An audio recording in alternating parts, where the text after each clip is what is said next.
they're good to go.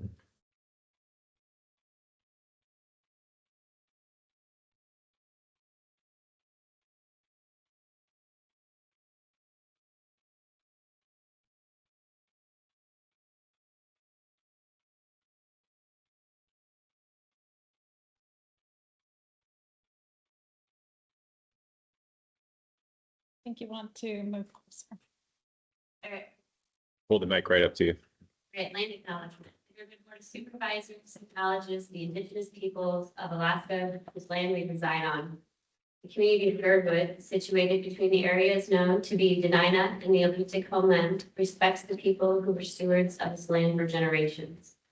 We commit to the continued stewardship of this land, and we are grateful to be a part of the wider community that seeks to maintain a sustainable use of the Girdwood Valley, present and future people. Can we get a roll call? Certainly. Jennifer Wingard, Amanda Tuttle, Here. Nick Cruz. I'm here. I heard him. And Kelly Huckner. Here. And noted that Brian Burnett is traveling and is excused. Okay, so the public is encouraged to ask questions and provide comment. Please raise your hand and wait to be acknowledged. To help discussion stay productive, please direct your comments to the board rather than other members of the public and keep your comments focused on the business of the discussion. Please be respectful of everybody's opinions. The GBSA nonprofit recreation grant cycle is open. Applications are available online and they are due on Friday, September 18th at 3 p.m. Also, GHEC has 2 vacant positions to be filled by registered voters in the Girdwood Valley service area. Okay, so I think we're gonna have some excitement around the agenda approval and minutes. So I will open that up for discussion. So you want to start with a motion to approve the agenda?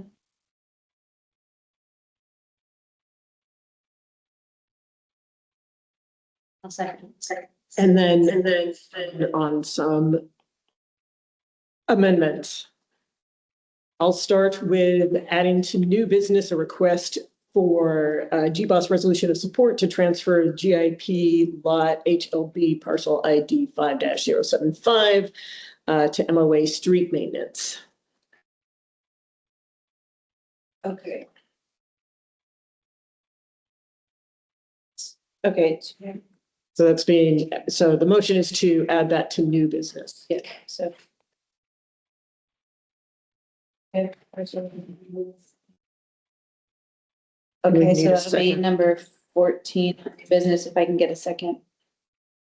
Second.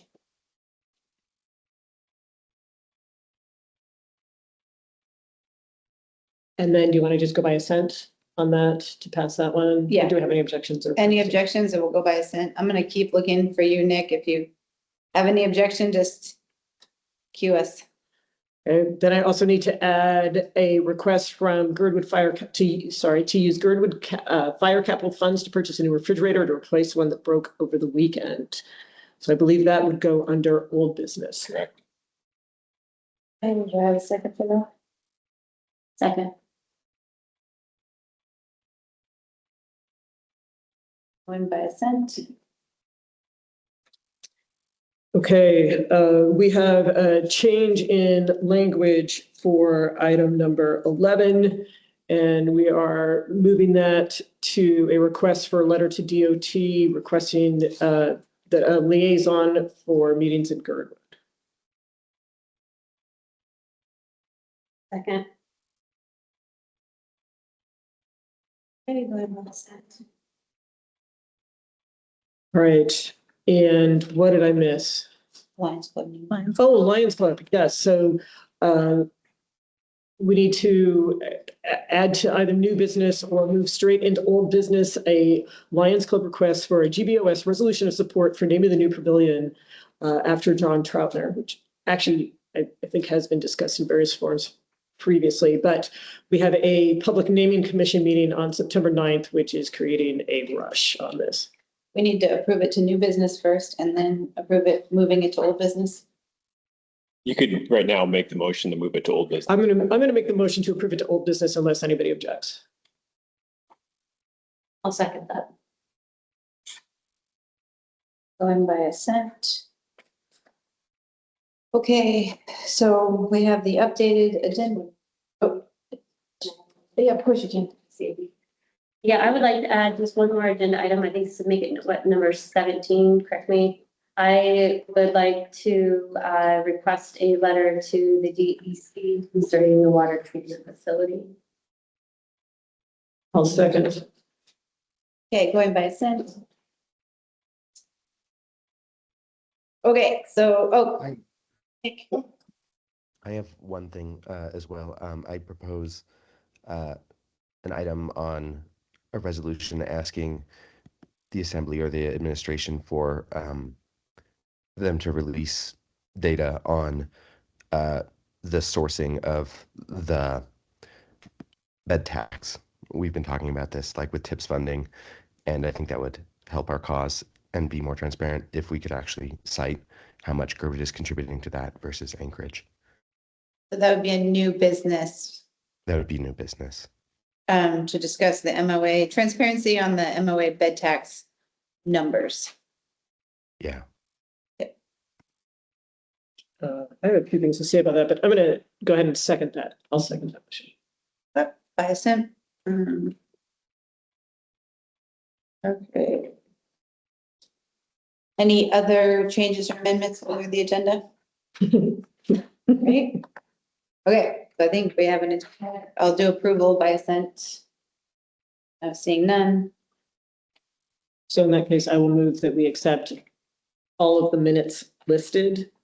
So we have the GBOS budget meeting 2, the quarterly meeting, the budget meeting 1, and GBOS meeting minutes approval from June 15th. A second. I'll second that. Okay, by assent. Good to go. So we have our Grace with the presence in person, so let's go with the legislative report, Senator Giesel.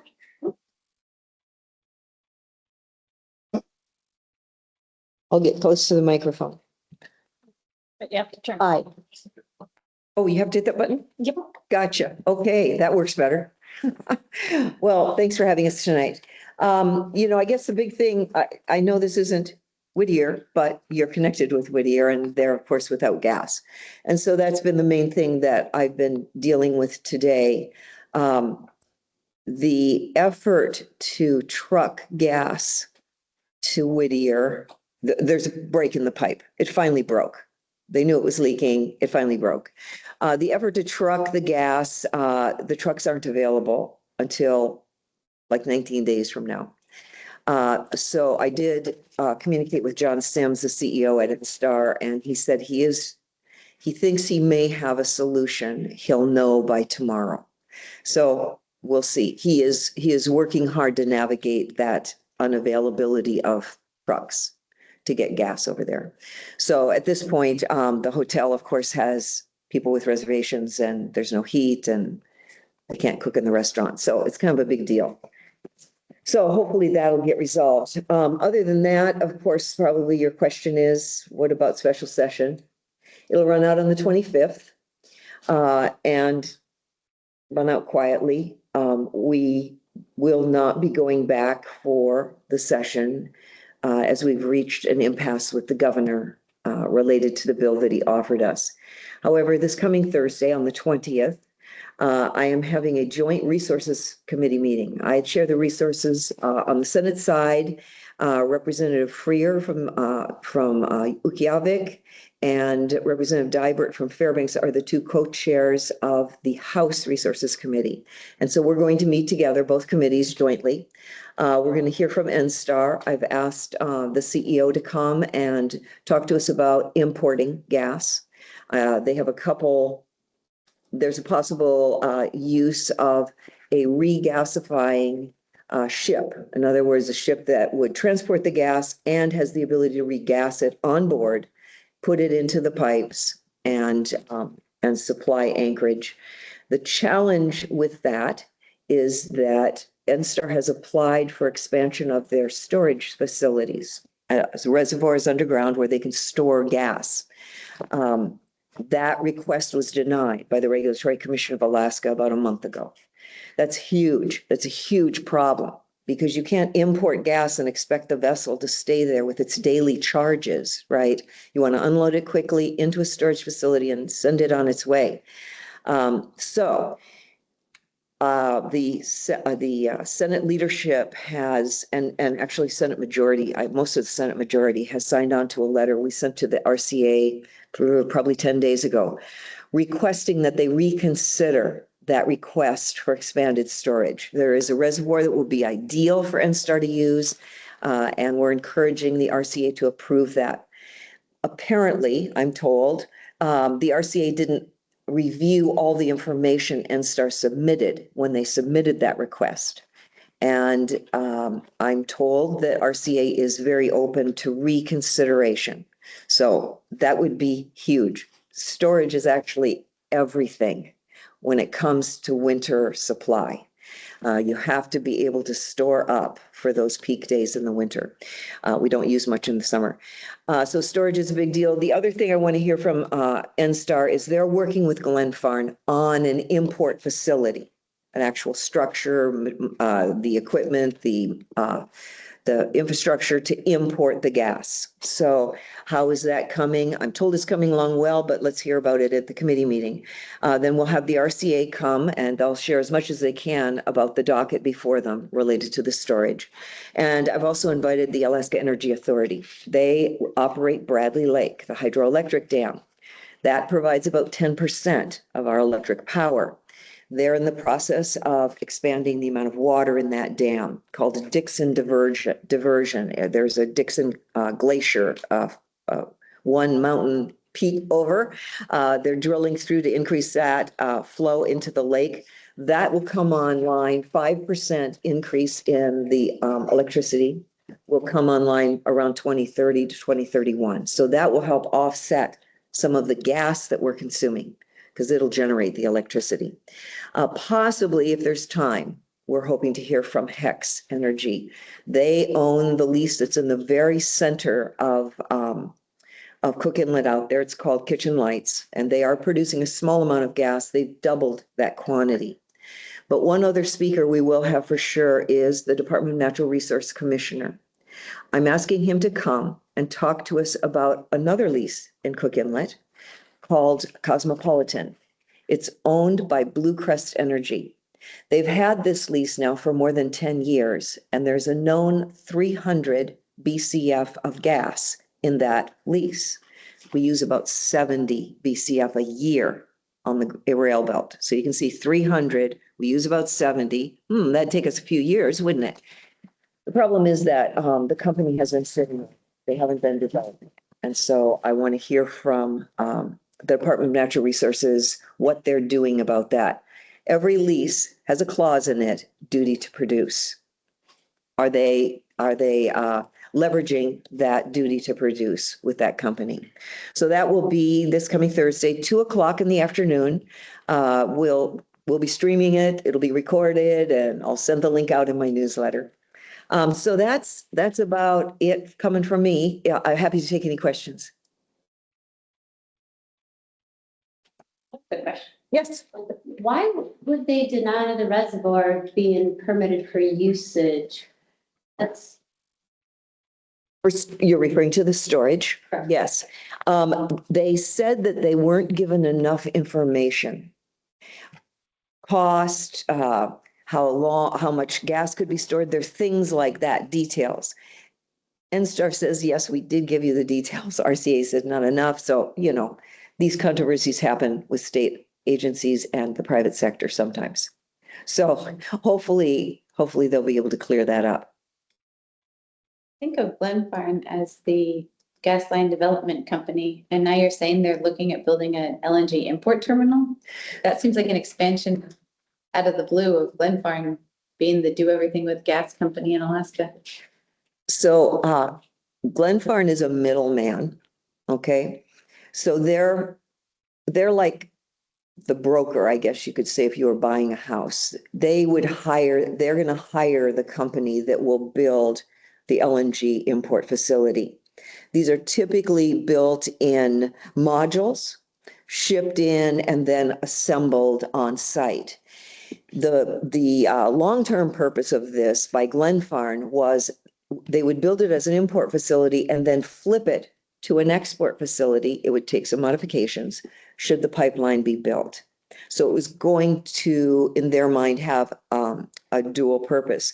The problem is we need that import gas by 2033. That's when the contract with Hillcorp and NSTAR run out, and the price will escalate significantly. In addition to the fact that there isn't a lot of gas to supply after about 2033. So, but these are things that we want clarified. So that will be a lot of the meeting. All right, thank you.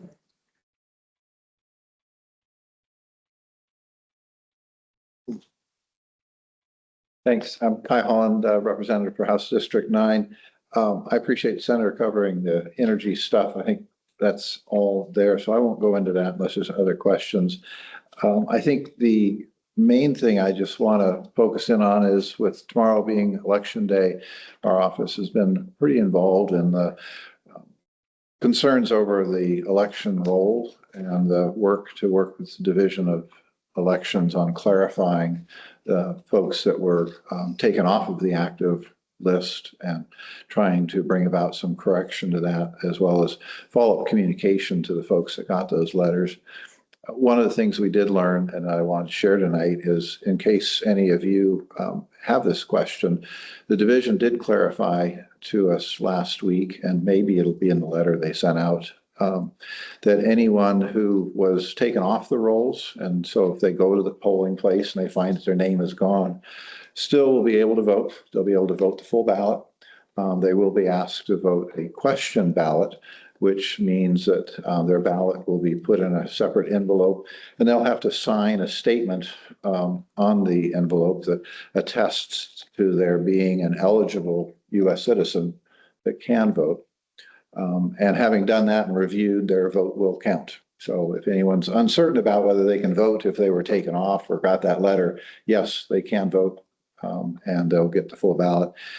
And the other piece that was helpful, though we shouldn't even be having to get into the situation, is that anyone who does fill out that statement attesting to their being an eligible citizen, that will itself get them back on the active voting roll. So this letter was sent out saying, call us, get this fixed so you can vote.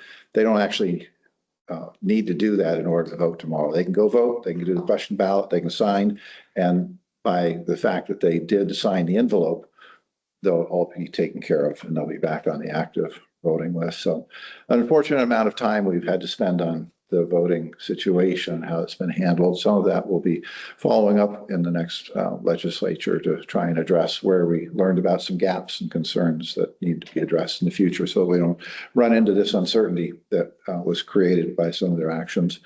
Beyond that, I think the concern about education funding has swirled around in terms of the waterfall funding. That's important for both your school here in Girdwood, and it's going to be important for your seniors or your high schoolers that are going into South High. We're going to learn, unfortunately, not until the end of August, the indication from the Division of Revenue that the full funding is available for that waterfall to take place. But that's been partially offset with a decision by the Anchorage School Board to make available some of their funds to be a stopgap for about $7 million, so that they've been able to restore some positions.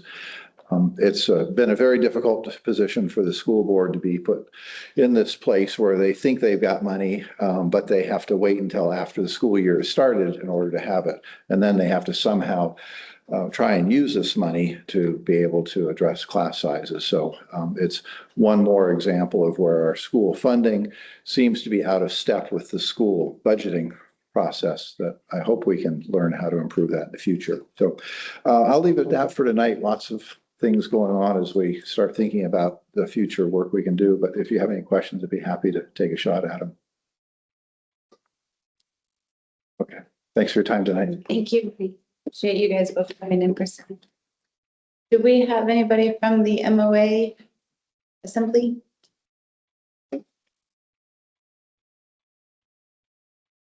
I don't see them. Doesn't look like it. So anybody from Anchorage School Board? Yes. Yes. Rachel? Hi, everyone. Sorry I couldn't be there in person. Yeah, so I can give just a brief recap of our last school board meeting, which the main topic was essentially what Representative Holland just talked about a little bit.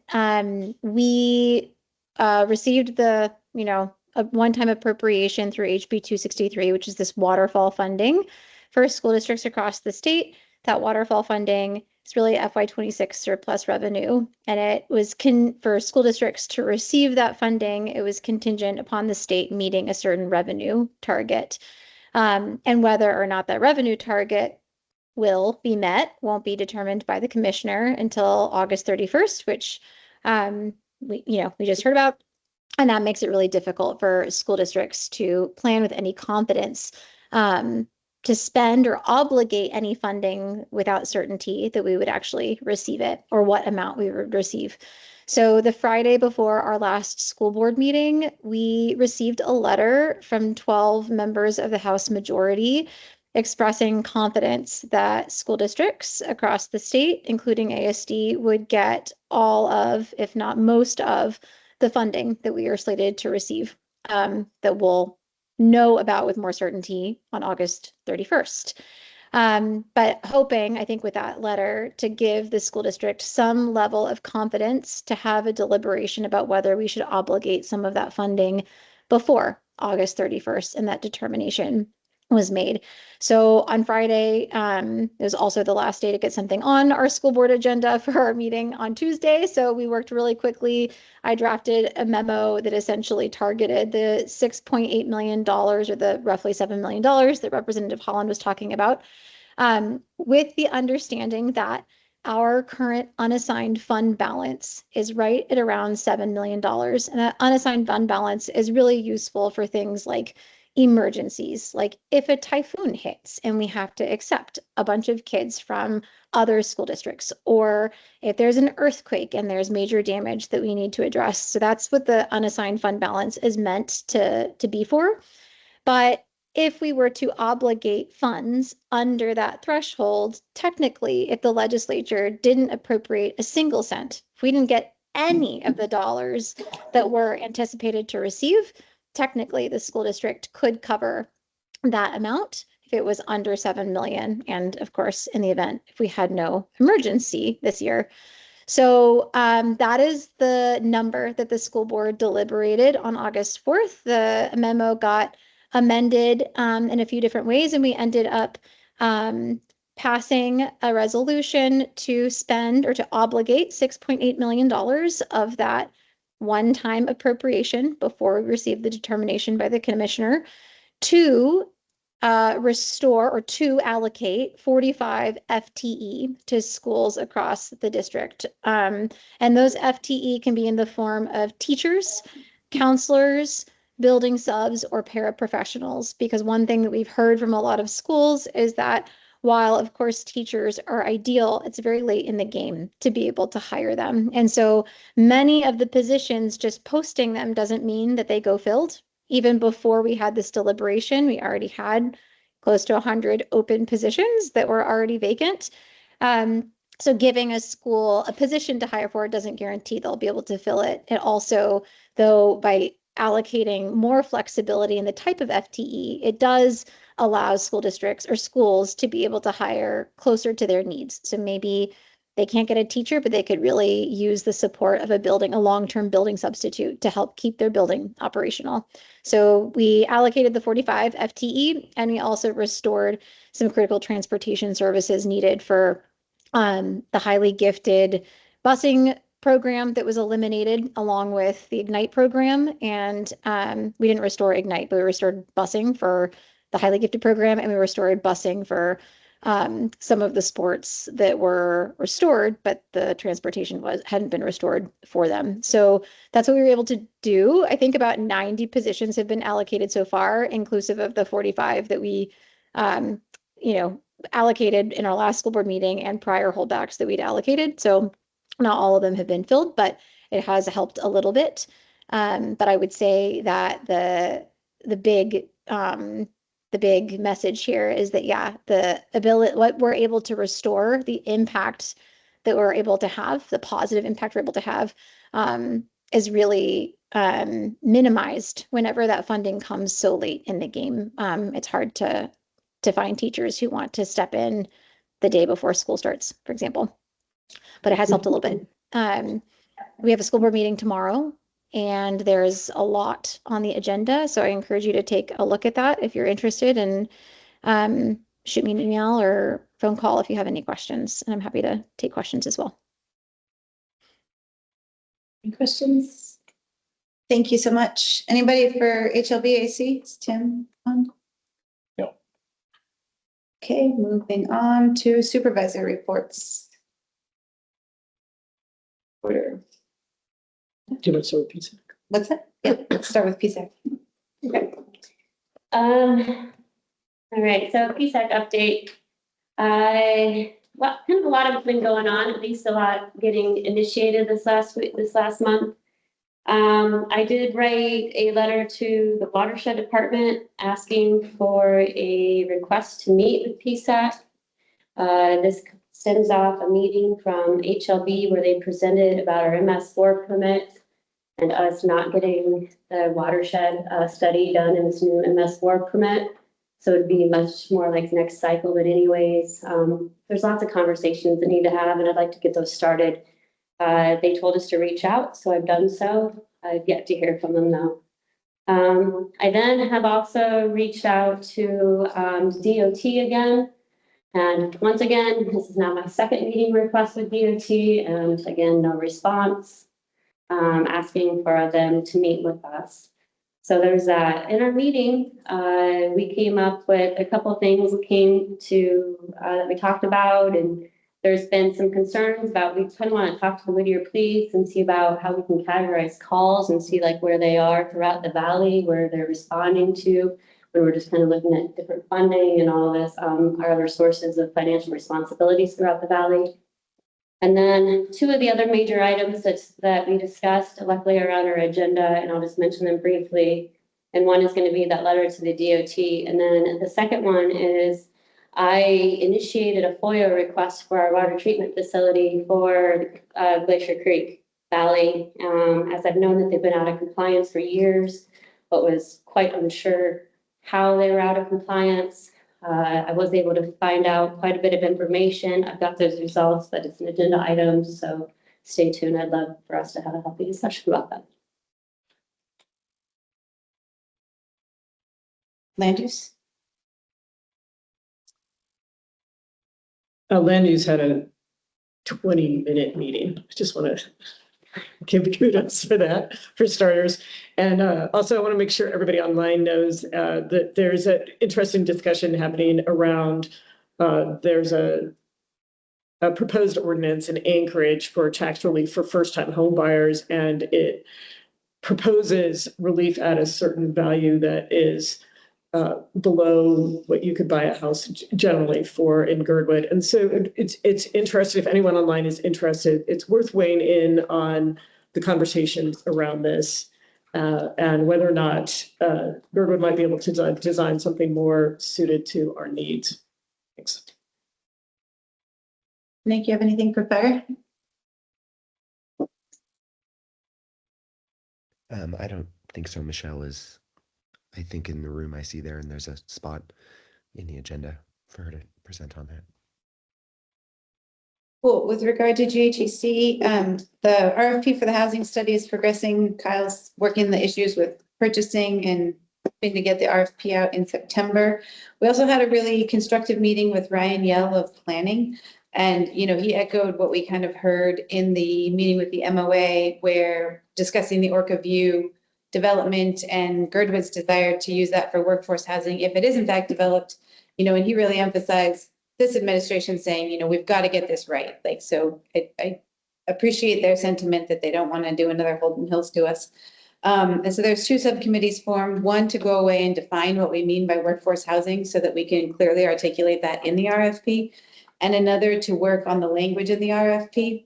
But that subcommittee's kind of already had some discussions, and really step one is something akin to feasibility study, site-specific land use study, really emphasizing that part of what went wrong in Woolden Hills was that we blasted through all the Title 25 requirements without doing them, and that we, for any development in Girdwood, need to make sure that we go slow to go fast, and any RFP needs to have that foundational work to address issues like watershed and runoff and traffic and everything else that got bulldozed over with Woolden Hills. So constructive conversation will probably pick up in earnest this fall. And then we discuss the TIPS money, but that will come later in the agenda. So, committee reports to GBOS. Items not on the agenda, but interest to the community. Anybody? That might be me, Brianna, with the Wooey Cat, if it is appropriate. Yep, that'd be great. Thanks. Okay, thank you, Chair. This is Brianna Sullivan with the Wildland Urban Interface Community Action Team update. There was no meeting in July, which would have been 3 weeks ago, and we have a meeting on the calendar for next week. So the news I'm saying is a little bit outdated, but it's still applicable. They have had a wildfire division update on projects to pass on to our communities, and first one is sprinkler kits. Enough materials finally arrived to begin assembling the sprinkler kits, and then additional components were on the way to support future distribution waves. So they are coordinating with the AFD Training Center to finalize pickup dates and times. In order to get a sprinkler kit, you need to be on the Smart 911 and go to wildfire.muni.org to apply at the Wildfire Assistance Program.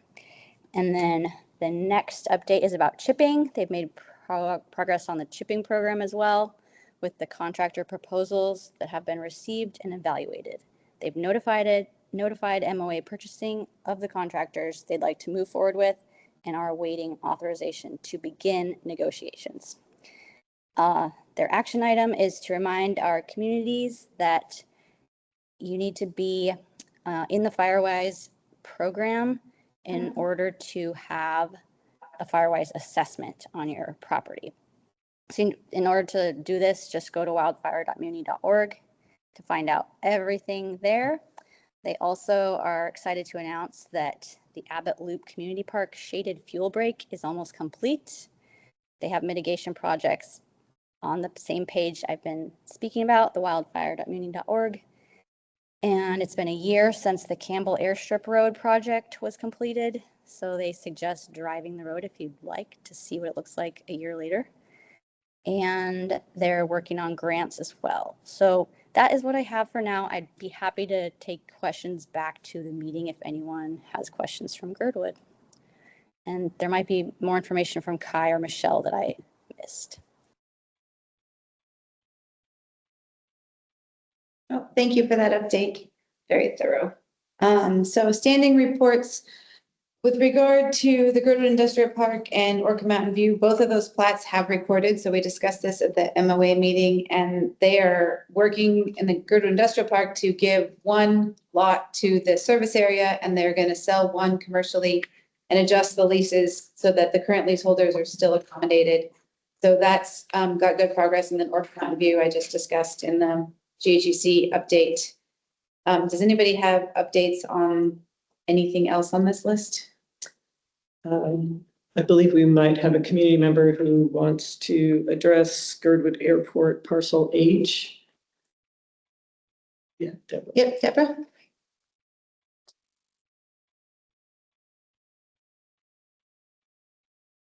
Mic is not on.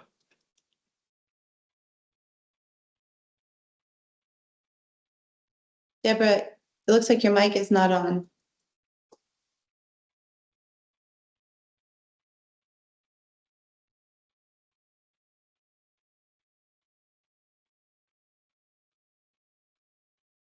While we wait for her, are there any other updates to anything else on this list? Procedures, revisions we're going to do this fall. Right. So we expect that to show up on the next agenda. STR registration and regulation, that's ongoing. Looks like she got it. All right, Deborah, over to you. Hey, thank you. Sorry about that. I had my screen too big. Okay. So, I'm Deborah Krogan, PO Box 1165, full-time year-round resident and community member. I am very disappointed in the outcome of the so-called Parcel H, whose leasee is Aaron Brill, owner-operator of Silverton Mountain Guides. That first, a lease was even made available, and secondly, especially to a helicopter business, is well beyond reprehensible. Furthermore, while there was a good portion of community support in trying to help this proposal not go through, I am surprised that some people didn't even have the awareness of what was happening, or that there was a legal lawsuit against DOT while the leasee continued to build. This hangar is enormous, and it is the closest on the airport to residents' homes, like feet away. I'm not into the blaming game, and I think there's just way too many that have failed to give this proper attention to the entire Girdwood Valley. That being said, I do believe that GBOS was way too slow and not effective in voicing the community concerns. Silverton inserted themselves or was brought in by AKDOT, and Silverton's attorney demanded that if no further appeal would be made, that they would not sue for attorney fees that they had brought on themselves to the nonprofit that was suing them and or to the individuals that served on and as board members on the nonprofit.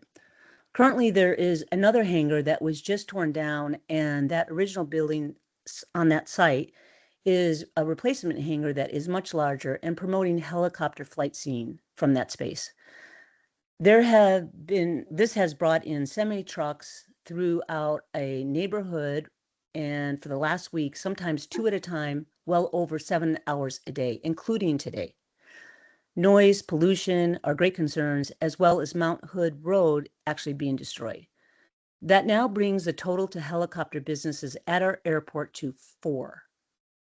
Let this be a lesson, as Girdwood Valley Lodge just signed a lease with DOT.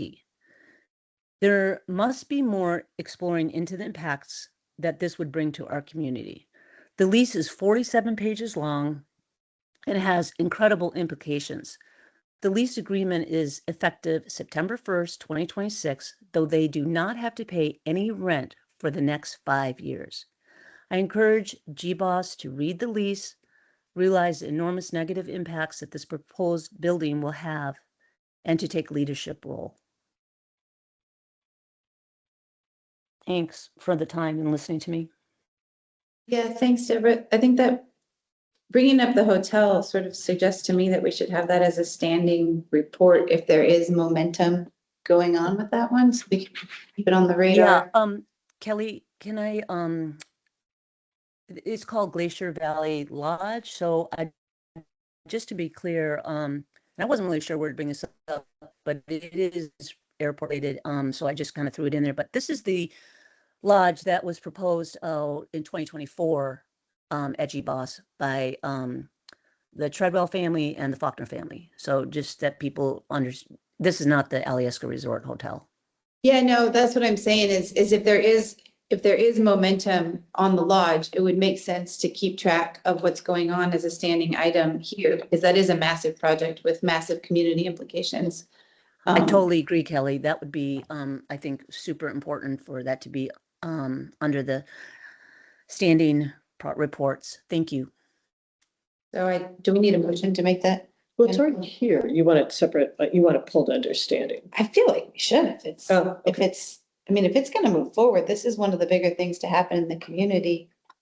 Were any of you aware that the lease was signed?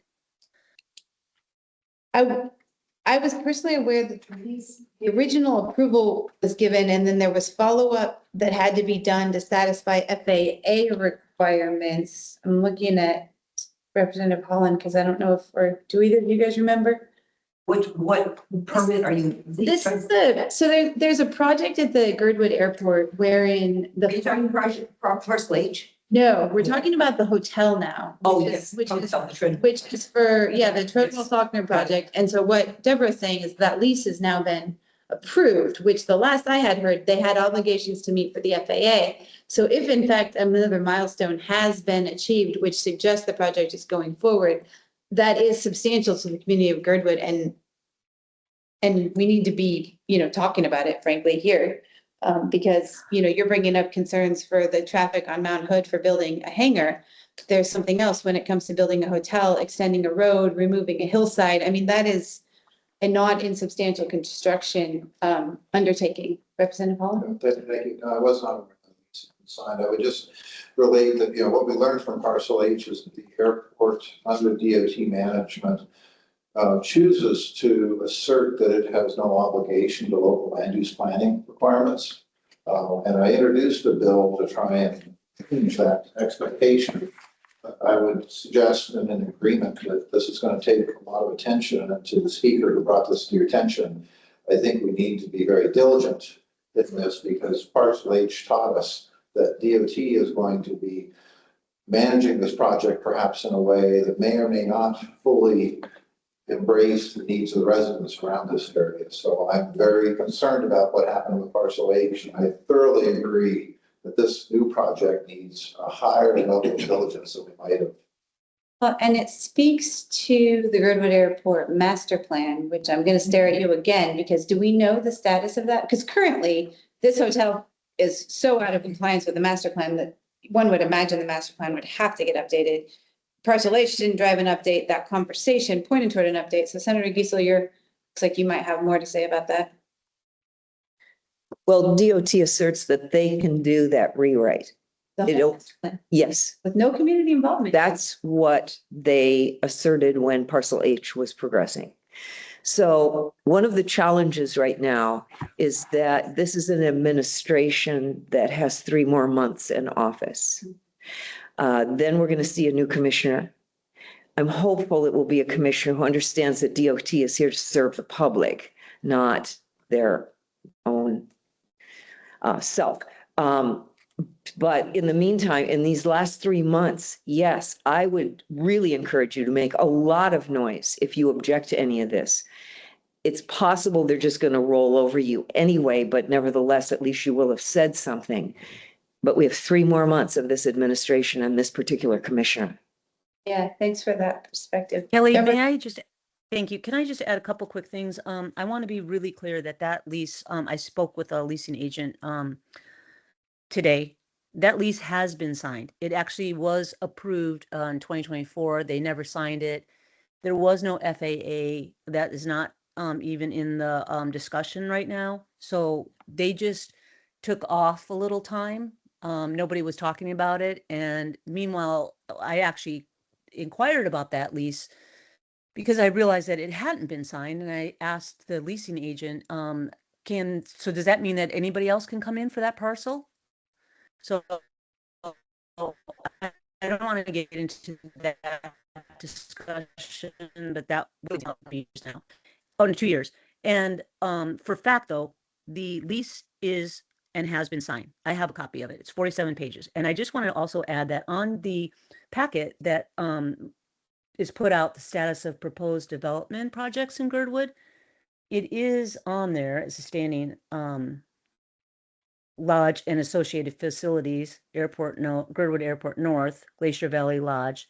And all the way at the last box, it says MOA requires a land use permit and possible land use code modifications. So again, I don't really want to take up too much time right here. I think that and get into like the specifics of like, well, MOA doesn't, we ran into that with the Parcel H situation. So I will say that Representative Holland brought in a great bill that I was really glad that he had sponsored, and hopefully that gets passed this next legislative session. I appreciate, and I know many people do in the Valley, Senator Giesel's efforts and listening to us and writing letters. She's very, very strong on that. But the main point is that this is real. And so definitely keep it on standing reports, and let's keep the conversation going. Sounds good. Thank you very much. Service provider reports, Chief Preston. Sorry, did you have a Oh, comment? yeah, I just wanted to remind everybody that we thought, the thing that we found with, we were reviewing parcel H is that normally airports have emergency plans. And there's no emergency plan on file for the airport.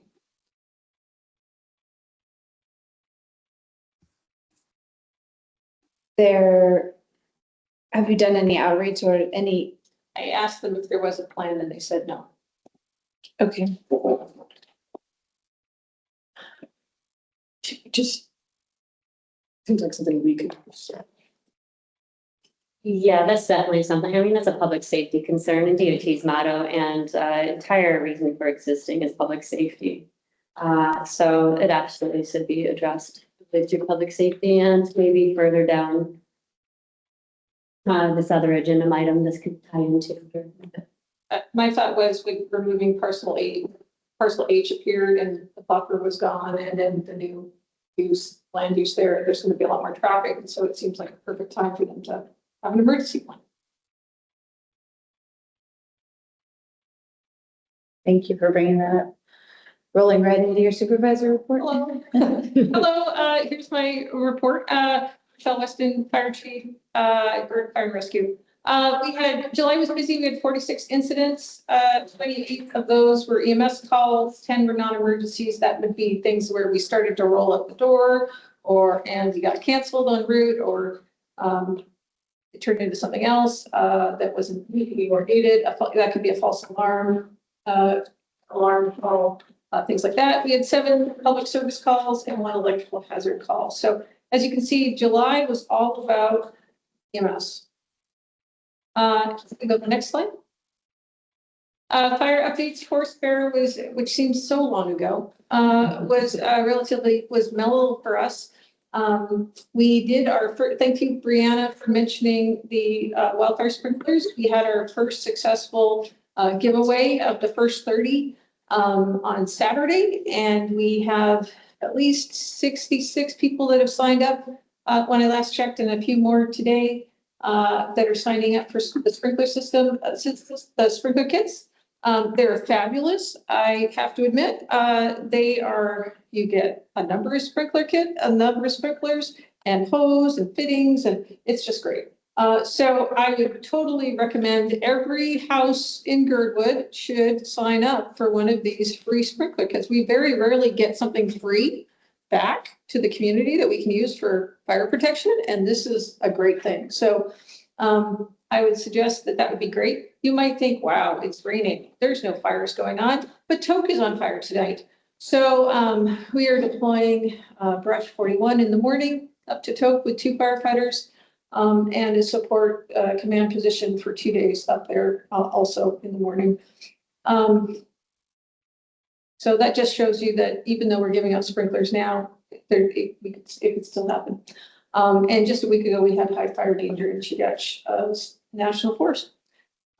Tender 43, which was our 3rd water tender, was decommissioned by the shop due to age, and it didn't have anti-lock brakes, and so it sort of reached its end of life. New Engine 41 was in service. Thank you for everybody coming. I brought some hats for you guys. EMS, we had 4 firefighters finish their 2-week paramedic skills training in Boston. They now have 7 more months of clinicals and internships where they're done, but they're through the big part. We are overspent currently in our non-labor budget. We are generating wildfire deployment funds to cover the shortfall that's in the EMS. This is not the best way to have an EMS budget, but that's what we're doing right now, is we are actively generating wildfire funds to try and cover our EMS shortfall. And we were told that it's flat funding for 2027. And we are requesting additional funding, and also funding to cover 4 months of a second ambulance for summer. This is also positions that we've applied for 2 federal grants to cover. And then finally, we met with DOT and MOA on boat access to Turingan Arm. And after a lot of discussion, the only funding pathway is federal funding. So surprise, surprise, we're back exactly where I was in 2018 and 2019 when I had all those emails I sent to DOT. So Federal funding is the only pathway. The Assembly did pass the resolution urging there be somebody find federal funding for this purpose. So we're back at that. We did get, as I think I mentioned before, we got the water drone that was lent to us by a military company that also puts these water drones out in LA County. We did some, and the Coast Guard suggested it. We did some sea trials on it out there, and it's now broken. So it needs to be beefier to handle turning an arm. So there's that. And we're working with the company to see if they could really merge some of their things into it to make it actually a turning an arm version of it, which would be a beefier, stronger thing. Turning an arm, as a municipality has reminded me, is not in the municipality of Anchorage. Therefore, it's not really our responsibility to go there. However, there's a lot of motion and public perception that it is our response area. So, any questions on that? Where to start? I do have one question, not related to the turning an arm, but about those who missed our sprinkler kit pickups. When is the next opportunity? So this week, we tried to see if we could go in today. AFP's a bit short staffed at the moment due to other fire deployments in the wildfire division, which I guess is only going to compound now, fire and toke. So we have to go in and pick it up. We have to flatbed in to pick up all the stuff that was big. So as soon as we get it, we'll post that we actually have it. So, but definitely everybody who hasn't signed up for one should still sign up for one. So, Is there an end date to that? well, their grant was for 10,000 kits for all of the municipality, but you know how these things go. They start up. I'm worried that they'll run out somehow. So I want to get as many of the kits in Girdwood as I can. I did ask today, I said, hey, what about our places that are shelters? And what about, so, you know, our grocery store and the food pantry, and can we get kits for those? And they said, no, it's just for residential areas. So that sort of made me think bigger picture about what a community resilience type grant, I don't know where I would get this funding from, would be, but it would cover sprinklers for our critical infrastructure in Girdwood, and then also emergency generators for all of our places that we have designated that don't have, I wish I could think of 3 nonprofit church-like places that don't have generators but are designated as shelters. You know, I think that there's opportunities to wrap it all in one nice community resilience grant opportunity, which I don't know if we would fund that, but I'm just thinking that'd be a nice idea. And also, firefighters, our firefighter application process is open right now. And so if anybody wants a community firefighter, look on our website or on Facebook, you can see the link to. Thanks for that update. Chief Ashe, I see you're online. Yes, good evening. I turned in the monthly reports. Unfortunately, I don't have it in front of me. I'll see if I can read it off the display that's on my screen. But roughly the majority of our calls for this past month or last month was calls for service for security checks. It's broken down to the number of calls in there, and I also had a separate one for the 4th of July weekend, the number of calls in Girdwood as well as in Whittier, and total calls for service for the Independence Day weekend. Other stuff that's new and going on for Whittier PD, end of this week, one of our recruit officers will be graduating from the Fairbanks Police Academy. I believe it's on the 20th of this month. After that, he'll start his first rotation in field training. Since this officer is new is not certified, we're running what's called a formalized field training program, which is roughly 16 weeks. So though he graduated a 3-month academy, he's going to still spend approximately 16 weeks in field training. 1 month with 3 different field training officers, and a final month as a shadow period that he's observed to ensure that he has all the necessary training to be independently released on his own. Even though he may be released on his own, there's also senior officers that can back him up or are available for questions. So we anticipate him starting his first rotation next week on field training. With that, we have 4 certified field training officers, 2 that just recently completed their 40 hours prerequisite for field training officer that will staff our training division so they could train this officer. Then after he starts, we have 1 position vacant still that we're still continuing open application and recruitment for. We have events coming on for the next couple of months right now, as the senator said earlier. Whittier's having an issue with no natural gas, and so had to shut down turn off the line because of the break on 20 Mile. Currently, Whittier is getting natural gas, but we're working with NSTAR to help facilitate additional gas coming in with the anticipation date no later than the 5th of September. So that's a continual project. Also, we're also preparing for the end of September into the first week of October, the commissioning of the USS Ted Stevens in Whittier Harbor. It's going to be a big event for Whittier. There's also events going on in Girdwood as well as in Anchorage for that commissioning ceremony. With that, if anyone has any additional questions, any questions they have, I'll be happy to answer them. Thank you. One quick question, Chief Lachey, just because it came up in our piece, excuse me, I'm not used to pressing this button.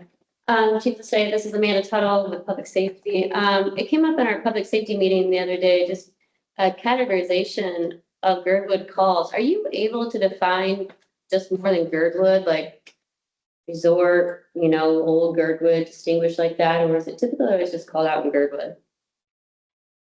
Typically, our calls are just separated into Girdwood, Whittier, and then others would be like the Seward Highway outside of Girdwood area or outside of Whittier. So anything on like Portage Highway or Seward Highway between Girdwood and Whittier would be under the other categories.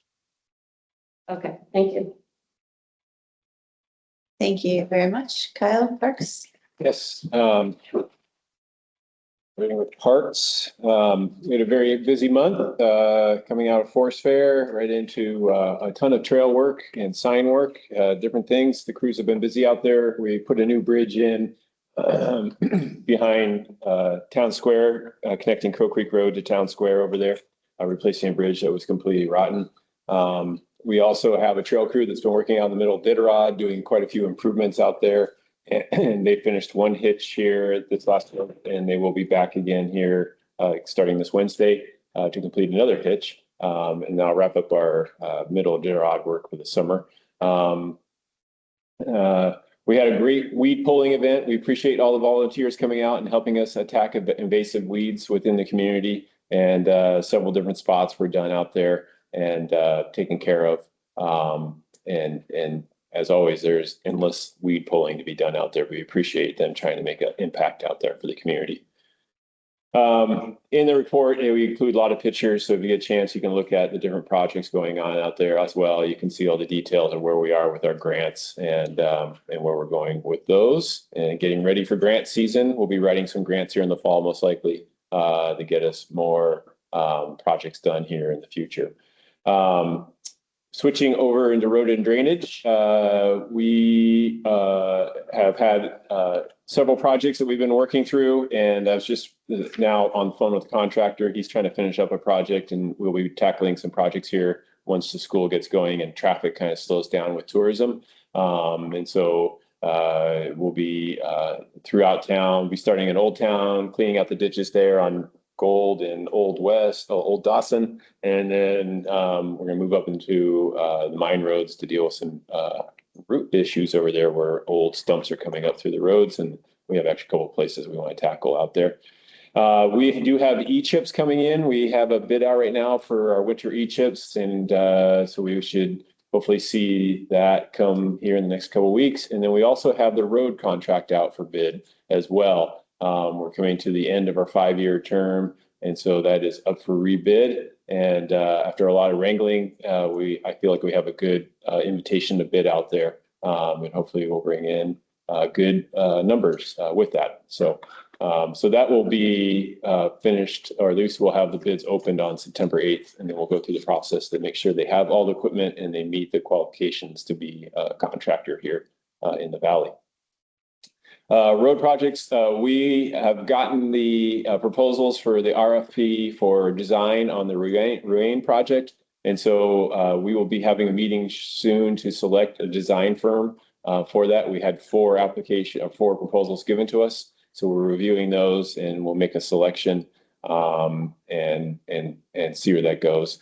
The Winter Creek Trail Bridge, we are meeting with the contractor this week. They've had some real challenges with the ever increasing costs for material, especially with steel. And most of the cable for this bridge is coming from Europe. The same people who make cable for ski lifts are the same people who make cable for this project.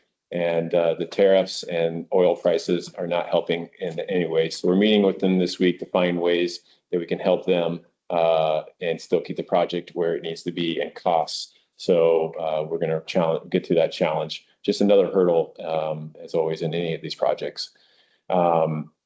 Budget-wise, the contractor is behind on giving their invoicing because they're so busy with summer work. But I did talk with him today, and they're hopefully get caught up on that in the next coming days.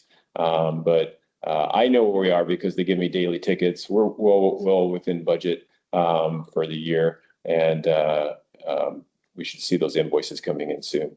Overall, all the budgets are right where they need to be for this time of year. And we're coming towards the end of summer, so expenditures will start to sort of die off as we go into fall. And with come of the fall, we're getting ready for the transition to winter, so we're making preparations for that as well, and getting ready for the upcoming fall and winter.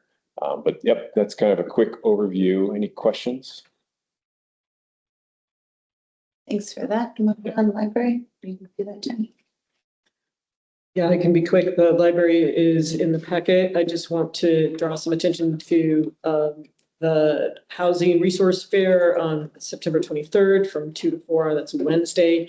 And then there's a Mushroom Masterpieces on Saturday that September 12th that coordinates with the Turnagain Mycological Society, the Fungus Fair. And so that's not actually part of the library, but it is here in the community room. And I wanted to point it out to people because the signups have already started. And if you're interested in any of the forays or anything else, like get online right now because they're selling out. And even if all the forays are sold out, the lectures are fantastic, although obviously my company is biased. Thank you for that. I may or may not have gotten the last one, except for the adult beginner ones. There's 6 left. Anyways, okay, public comment. Persons offering public comment must state their full name and address. Public comment is limited to 3 minutes per person and must be on subjects not listed on the agenda. Have anyone? Fantastic. Moving on. Business LUC, FCC delegate from GBOS. Jen, I think that's you. This has been a recurring agenda item, and it is something that the community needs to talk about. However, LUC did not have enough attendance to thoroughly discuss this, so I don't know that if it's appropriate yet for GBOS to vote on it when LUC has not. I do just want to mention that the issue is somewhat complicated by the fact that after numerous community votes last year about us not having a community delegate from 2021 until I was appointed last fall. And after final GBOS vote stating not only that, but that one person, the individual in question in particular, had never been an official delegate, the very next day that person took a board position with FCC. So this issue is complex. But out of curiosity, and tell me if I'm wrong, can we file an ethics complaint as a board about this situation? Or does it have to be done as an individual? I think it would be very powerful coming as from the board. I don't know the answer to that. Good question.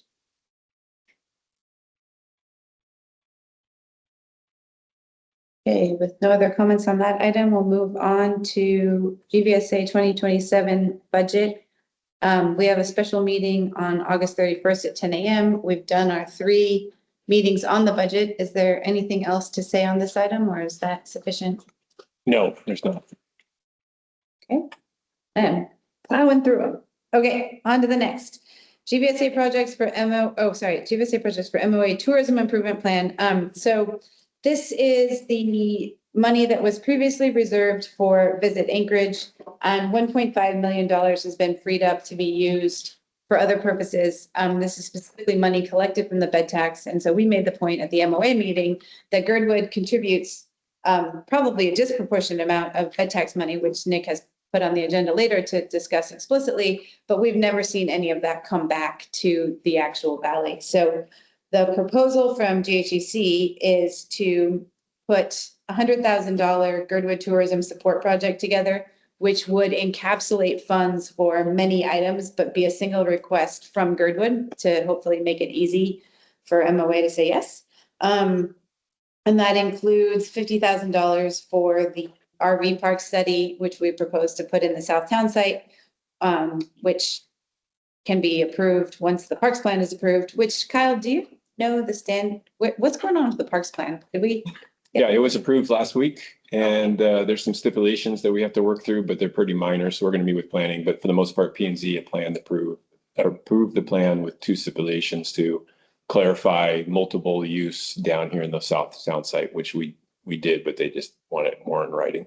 Yeah, okay, so that opens it up that we can actually ask for that land from HLB, which then would make the RV park study timely. So we're asking for that support in addition to trail identification and signage, visit Girdwood map and brochures, and support for the Sunday market and fall festival. Then I think PSAC had additional items, and the discussion we just had at the budget meeting was the proposal, which I don't know how we want to do this motion wise, but we could lump it all together into one cohesive proposal that the board would then act on. This is something that you could accept public comment on today and then actually make a decision when you approve your budgets and they all go forward. What I heard at the MOA meeting was that the timeliness was that it needed to come out of this meeting so that it would be improved in their TIPS meeting, which Okay. is separate from the ongoing budget meeting. Oh, good And point. so I believe we need to act on this tonight so that we meet that deadline. How about if I make a motion that we approve the general request as forwarded from GHEC? Do I have a second?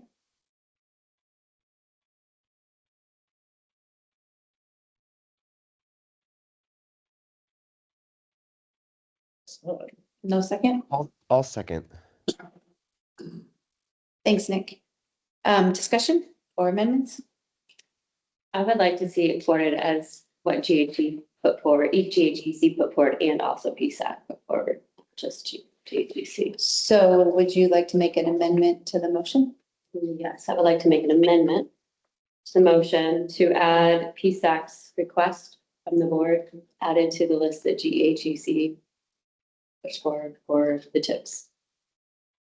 In the exact language that PSAC put it forward?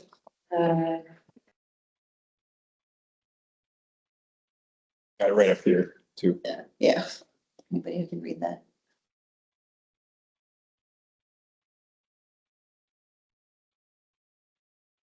Yeah, Okay, so that's fair. yeah, oh, yeah, that's fair. Sorry, I just needed to read it one more time. Yeah. Do I hear a second for the amendment?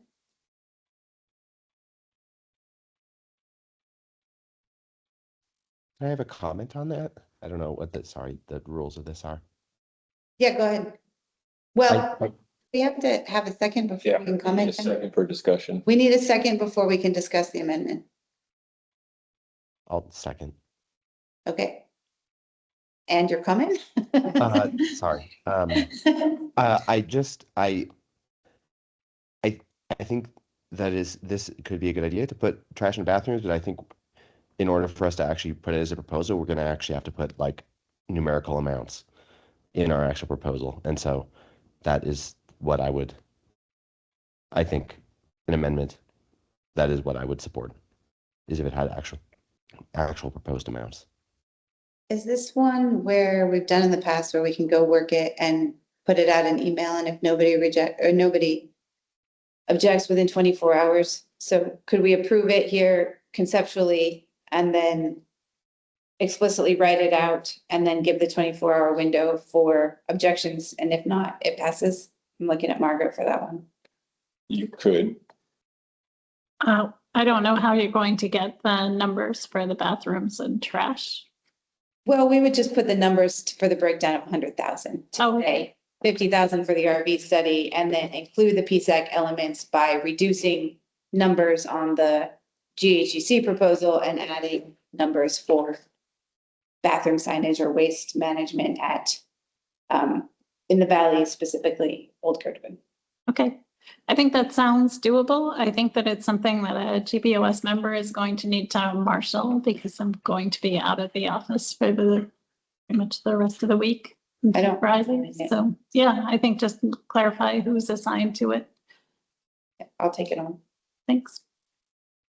So that said, do we need to approve the amendment first? Okay, so do we have any further comment on the amendment? Yes, Wingard, Supervisor Wingard. As a matter of fact, thank you for asking. No problem. I noticed that there is a fair amount of overlap between these two, and I think that the main focus is, kind of exactly where the signage goes, say, for example, but in the original GHGC proposal, it simply says trail identification and signage. It doesn't specify where, so I feel that that leaves it up to us as a community, including PSAC, to direct. The following one, public restrooms in well, again, we do have RV park and bathroom planning. And I had numerous discussions with people today about this one, whether that would be the RV park or bathroom or the bathroom over by Little Bears, but again, as currently stated, it doesn't specify. So as currently stated, it gives us some leeway, and has a dollar value already. Then the trash service, and another thing about signage, and then I think the rest stop with restrooms along the highway is problematic because we're getting outside of the Girdwood Valley service area. And so what we're that's DOT territory. And so I just think in terms of the way that I presented this to the Muni, and the reason that I've been a thorn in their side about this is because I've said Girdwood deserves our share of the money that we're generating from, we deserve any piece of it. Actually, let's start with a piece, right, or whatever. But that becomes a little more problematic when we're starting to supplement what I consider should be DOT jobs. And so I would say that I think that these are already combined. And so that's why I'm not sure I support this amendment, even though I absolutely support the PSAC conversation and ideals behind it. What if we just broke bathroom planning and design out as like a $10,000 line item? And then that could be used for wherever they would go, including your older, because that, as it reads now, is specific to the RV park. But we have had a lot of other discussions on bathrooms where we could just simply pull it out and maybe take $10,000 off the Sunday Market and Fall Festival, put it toward bathroom planning and design. And then that would cover wherever anybody needs to go.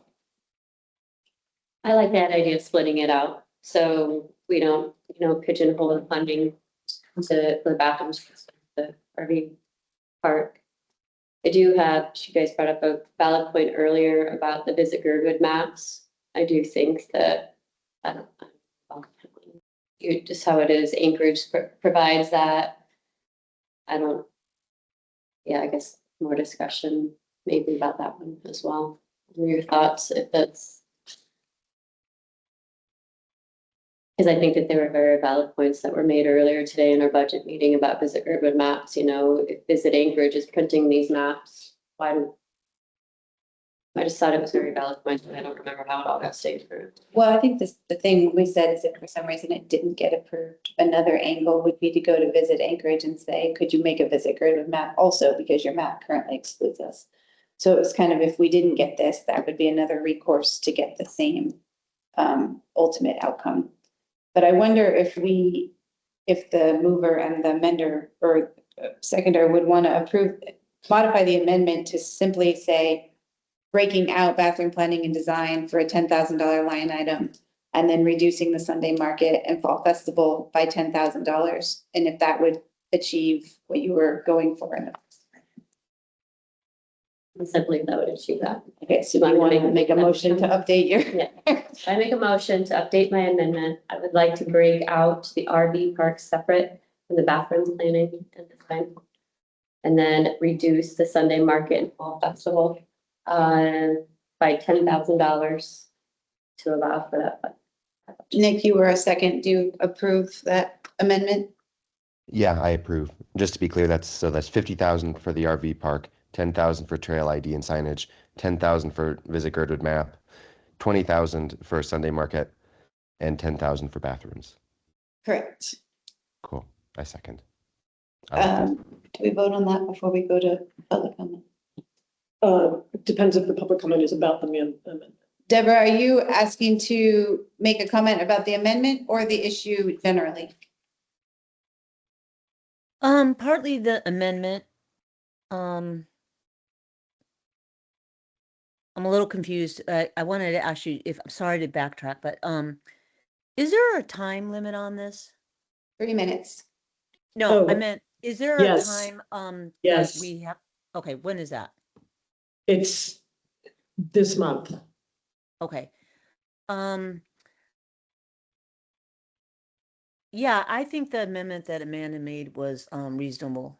I would like to see that back in there. I think that the bathrooms like equally deserve and are much needed, more so than the splitting it down and taking it down. So I guess I am talking specifically about the amendment. I feel like really that this is the bathrooms and the trash. I mean, this is the entry to our community right there, right first thing. And just to have it just be so trashy is wrong.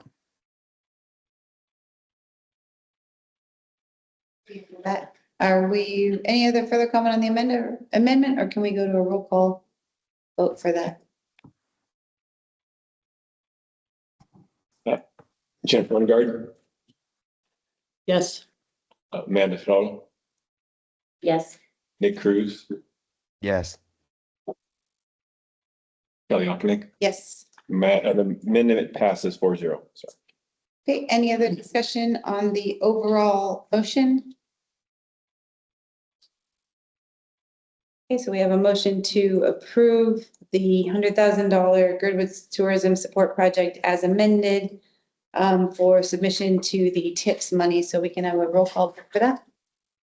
Jennifer Wingard, Yes. Amanda Settle, Yes. Nick Cruz, Yes. Kelly Ocknick. Yes. Motion as amended passes.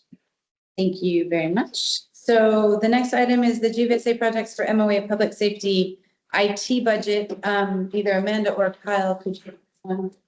I could talk to it. I just got a text from Chief O'Shea. They had a discussion today, so I'm going to bring them in. They have some ideas as to what could work and just be based in Girdwood. Chief, you there? Chief O'Shea. Oh, I'm sorry. I'm here. Sorry about that. Yeah, a couple items I could think about that would be items for the IT budget that would be dedicated for the Girdwood service area. Is currently we just signed an agreement with in-car videos and body-worn cameras and electronic equipment for officers.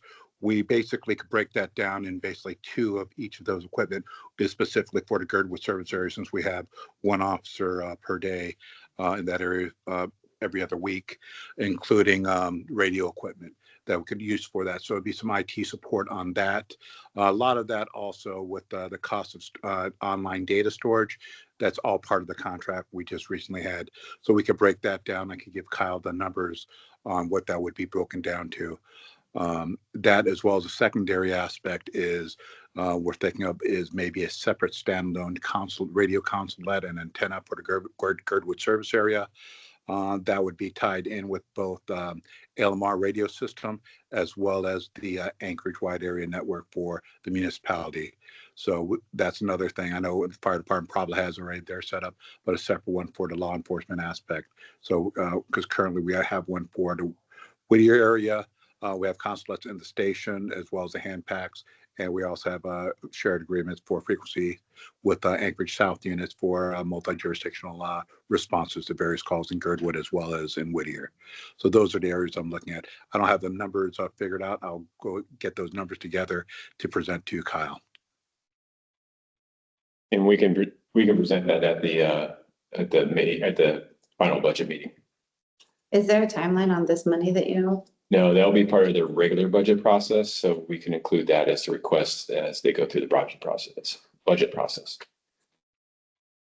Any other comment on that item? No, but thank you, Chief Lachey, for bringing this forward.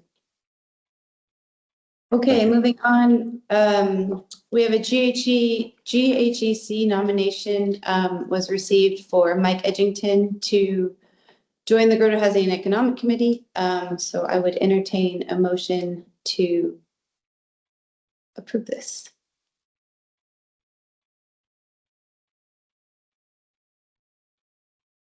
I'll put forward a motion. Okay, do I have a second?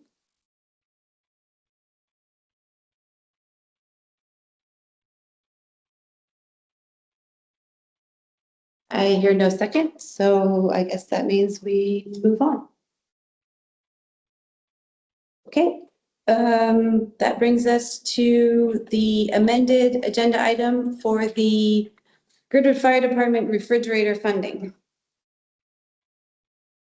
Yes, so let me see. I don't think I got in the packet, but we have a request for about $4,100, not to exceed, to put a refrigerator in that basically replaces the one that failed. So it fits the design dimensions, and we would take that from their capital fund. But we wanted to get approval from GBOS before we did that. The refrigerator died on Friday, so they need a new refrigerator. We have a motion to approve. How much is it? Not to exceed $4,100. Do we have a motion to not to exceed $4,100? I will so move. Thank you. Any second? I'll second that. Roll call.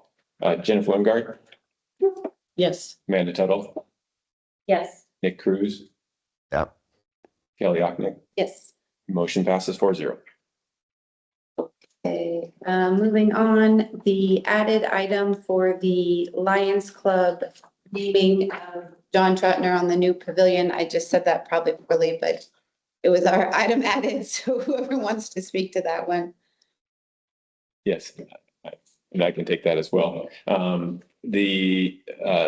The main purpose of building the Lions Club Park Pavilion was that John Troutner had a vision years ago to have something that was covered. You ever been to a Humpy Fest? They would set up a series of tarps and car tents and all these things to make it work. And John always said, you know what the park's missing is a sheltered place that people come enjoy a picnic on any type of weather. And so with that, we pursued it for the last 7 years, and we finally got a grant. And through the partnership from the Girdwood Board of Supervisors in the Valley Service area, we were able to build the nice pavilion over there, which has been an instant hit. And the Lions Club would like to dedicate the memorial to John, to honor it with his name. So we have submitted an application to the naming commission, the Lions Club has, and they are looking for your support to support the naming of the pavilion after John Troutner. If you scroll down, there's just Yeah, here it is. didn't end up falling quite in the order. And here we have a resolution in front of you. Can I make a motion to accept the resolution of support for naming the John Troutner Pavilion? I'll second. Any comment or discussion? We'll go to roll call, Cal. Sure. Jennifer Wingard, Yes. Amanda Tuttle, Yes. Nick Cruz, Yes. Kelly Ocknick. Yes. Motion passes 4-0.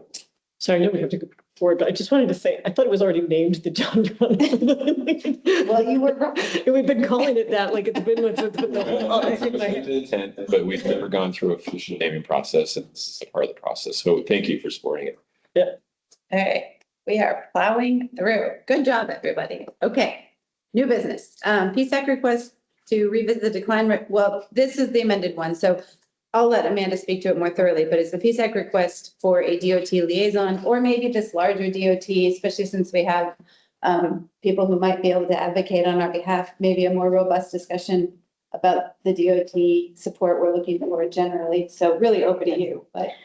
Yeah, so it was brought up in PSAC, again, about our traffic study. We've got concerns about speeding, swoops. I mean, we've got lots of issues. But the traffic study needed to get, it kind of, it's just fallen on deaf ears. You know, Sean left us with a little shiny stone of an email, you know, to reduce traffic study, but, you know, everything is once again kind of stalled. And so I was left with the action item when we left our PSAC meeting to go write another letter. And as I'm sitting here writing the letter, I got an email from another community member with a lot of our past documentation for requests for traffic studies. And it started with in 2012. I mean, sorry, not 2012, 2022. And it's like traffic study. And then it was 2023 traffic study. Then 2024, here's our letter. 2025, here's another letter. 2026. And then like even this evening, listening to Chief Weston even say she started back in 2018. You know, so here we are. I started writing this letter, and honestly, I got frustrated. Here I am. I'm asking for a very specific request when I can't even get the DOT to answer my emails. Everything that we do in this community requires simultaneous operations of our existence. We have shared utility easements, and it's very complicated. We are state and public lands that have been selected or conveyed to the municipality. In fact, they were state and public lands. Means that our easements have lots of state jurisdictions in them. We can't make decisions. We're not always financially responsible, even though some of these things have fallen on us, we've taken care of them. And that's where I've just changed this to writing a request for a liaison. So every single one of our issues when it comes down to PSAC is that I'm looking at right now, all relies on relationship with the DOT, and we don't even have a relationship. We need somebody to communicate with. And so that's where I came down to write in this request for a liaison. But I want to be clear, I think that before I came here today, I want to raise this higher because, I mean, we're talking 2018, they haven't responded to us, the DOT. We've got concerns a mile long. I mean, swoops to speeding to usage to Old Girdwood doesn't even have a compliant egress in and out of our community. It's through a parking lot. Drainage issues. And Silver Highway Culvert. Yes, that would absolutely be on that discussion. Yeah. For their benefit. Yeah, but it includes the airport discussion. We are a community, we have our own operations plan as a community for our utilities and our public safety. And it must simultaneously operate with the DOTs and another story is going to be the U.S. Forest Service, right? I think that we should actually raise this request and quit asking the DOT, and we need to go straight to our governor. Don't fall out of your chair and think about. I mean, I really said we got 3 months, but it's. Raising it to the governor is not raising it. Yeah. Well, you have it, it looks like you have it addressed to the DEPCOM. Catherine Keith, is there another address above? Okay. Yeah, it's just, I was just drafting it to Catherine and Justin. Yeah, South Central Region Director. Yeah, I'd include the commissioner if it were me. Okay. What I'm pondering is whether it would be helpful if Kai and I signed the letter with you. But I think the letter needs to be more robust. You just spoke what needs to be in the letter, starting with 2018, right? And how integrated this community is with DOT. So I'd make this much more robust and then have Kai and I sign on it with you. And let's see where we can get it. 3 more months. I'm certain it will get better, but might as well start now. Yeah, I love that idea. I would absolutely draft Yes. this. So if you'll draft it up and send it to us, Okay. okay? Do you think that we should have GBOS sign it too? Oh, yes, absolutely. Sign it and then you guys. So it would be from all of us. Okay. Right? All right. I mean, we just sign with you guys Would you be and have each of the commissioners, each of you sign, Okay. not just you. would you be willing to kind of back and forth the content as well? That Oh, yes. Okay. Sure. Yes, I'd be happy to. you guys know, Yes. you know that better than me too, in terms of what lands. Well, yeah, but you guys know the issue. Yeah. You know the content. Yeah, absolutely. Good. Okay, Thank you cool. so much. Thank you. Yes. Oh, I just want to say thank you for the advocacy. That warmed all the cockles of my heart and made my day. So thank you. You don't know how many frustrations there are with DOT. Well, we have. We have a rough idea. And the sad thing is all the good people are leaving that department. That doesn't So, surprise me. anyway. Just briefly, this is written specifically, I mean, there's 2 DOTs, right? So there's the DOT that does roads and then there's the DOT in public facilities. Where is the overlap and does one letter address both or does there need to be 2 letters? I don't know the breakdown in the department. So let me pursue that. Let me find out. Okay. And then, of course, aviation division is completely separate from roads. They're their own I dynasty. guess that's what I'm asking, right? So DOT has 2, should we be writing 2 letters to address this emergency response plan, requests for community integration on the hotel planning and impacts? Right. And an update on the airport master plan, Mhm. because that's an entirely different suite of important elements. And to their credit, when we've asked them to come to this meeting, they've shown up. So, so anyways, it seems like it might be 2 letters and Yeah, maybe there's an expanded motion that makes sense. to write an additional one for the public facilities piece addressing those 3 items. But include the commissioner on both of them. Yeah. And then presumably you guys would sign both. Yeah, Yes. okay. So do I have I'm an? volunteering him, but Was I'm it- pretty sure Guy agrees. Yeah. Did we already put a motion on? No, we- Okay, so, So I was gonna make that point. It's new business, so just from a procedure aspect, I assume Amanda will take the lead, the draft the letter and then bring it back to you at the next meeting. yeah. Okay. Yeah. Yeah. Perfect. I will draft and work that. Thank you very much. Thank you to everybody helping me with Bob's rules. But any other comment on that item? Thank you for lively and constructive discussion. Okay, Girdwood Parks Plan, Little Bears and Glacier City Hall buildings. So we are at a milestone and in the coming weeks, Little Bears will be moving the operations into their wonderful new building.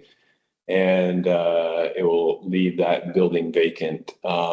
As it may not be aware, that building is severely under designed and constructed. When it snows more than 2 inches, we have to remove the snow from the roof for the safety of the building. And we've been holding it together for a very long time with basically bubble gum and duct tape. Operational. So we are so excited that we've gotten through the lifespan with it. It has delivered the services it needs to, but going forward, it is in very disrepair. And so we wanted to start the discussion with the board and get the direction and support of the board as to which direction we go. But within the plan, Parks plan, we do call for removing the building and retaining Glacier City Hall until we can build a new facility there. Just because of the ability to use that building, very limited once we're done.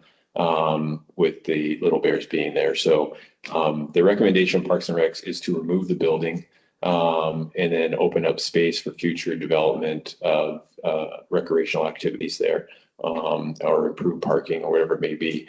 And one other thing we do call for that area is a public bathroom, which will be attached to the new garage. So we're just starting that discussion with you. It's new business today. We can have it further in length at the next meeting, but that's the direction we're going. And I can invite people from public facilities to give a description of the building. We have reports that were done that at almost one point was going to close Little Bears, but we found a way to get around it. So we just want to bring you guys all up to speed on that building.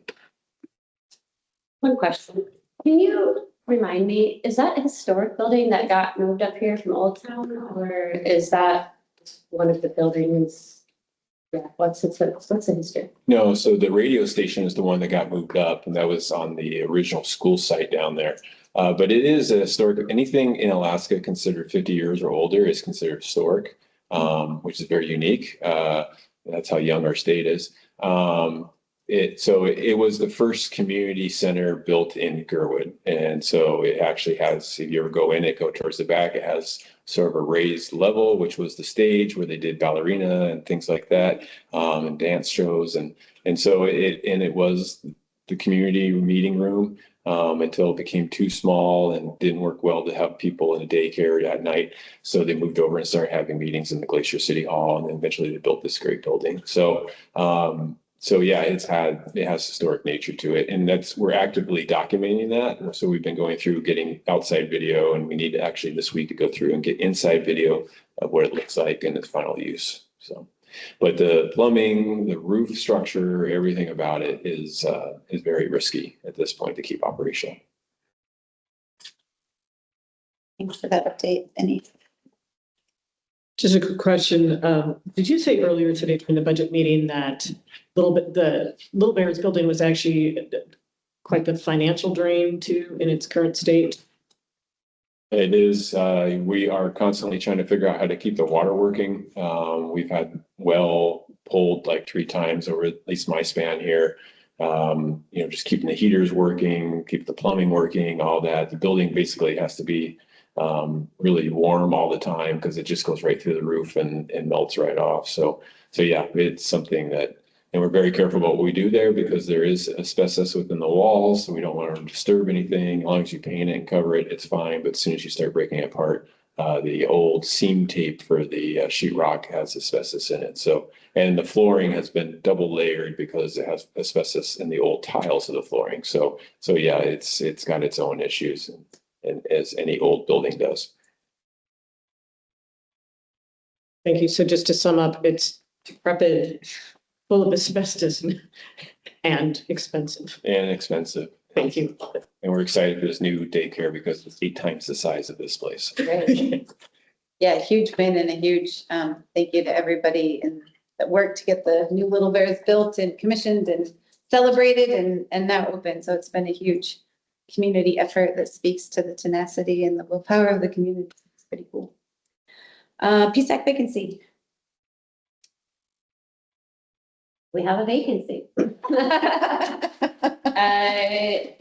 This is my plea to the community. Our PSAC board, as everybody knows, is not even fully stood up we just haven't had the public participation that we need in our community. We're a community full of retirees these days. And I plead for those listening, please join, volunteer. It's really important. Public safety is our roads, utilities, and I want us to see it be a functional board. So anyways, we have a vacancy. Please join our team. Submit your resume to GBOS, correct? And we can get you approved. We look forward to hearing from you guys. Great. There is something in the packet, so if everybody's looking for information, apply. Great.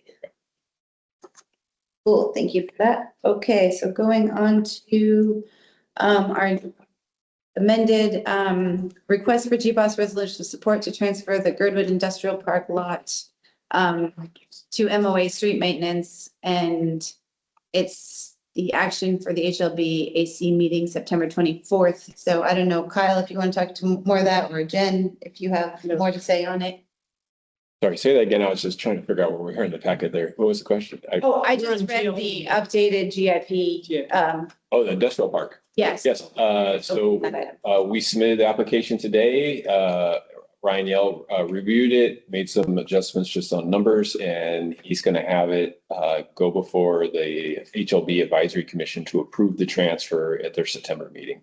So everything's on board. And so we need to draft a resolution, or yes, new business now. So if somebody wants to draft a resolution for our next meeting, then we could draft a resolution of support to put GBOS behind this. Yeah, that'd be great to have that. So we'll help to get the language together for that and present it to Jennifer for land use. You want to draft it? It's probably my job, isn't it? It would appear that it's your job. Do you Yeah, I'll do it. volunteer to do your job? It's not if you put it that way. Okay, do you volunteer to take on this important I'll do task it. for the I'll do it. community? Thank you. And it doesn't need to be lengthy. So So GPT can do it too. Oh, Just ask.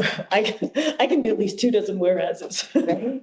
So this will be technically new business at land use in September, but we need a decision before the end of September. So in addition to writing the resolution, you'll need to help push it forward onto old business early. Okay, Can I ask so one more question about that? I just have a question that I want to make sure that we get notified well in advance on is that, so after this all plats and transfers of GBOS, there's still one open lot that's going to be sold, correct? I mentioned in our municipal meeting requesting the distribution list from HLB that they use to distribute the notifications. And like, and how will, I'm just curious, how are they going to notify our community of this land sale of this lot? I've had a couple people, I know there's local businesses who are interested in that commercial lot. How do they go about finding this information? How do they get notified about this? I don't know the notification process, but I do know in the past, like when they tried to sell what we're talking about, the RV park, they had posted signage out there, and I think they used the Girdwood mailer list to send out notifications about it as well. So they also have a website where they post their land sales there. So, but that'd be a good question. Yeah, and Ryan would probably be your best source to clarify that. I think that we should push that because I have concerns about their public notification process.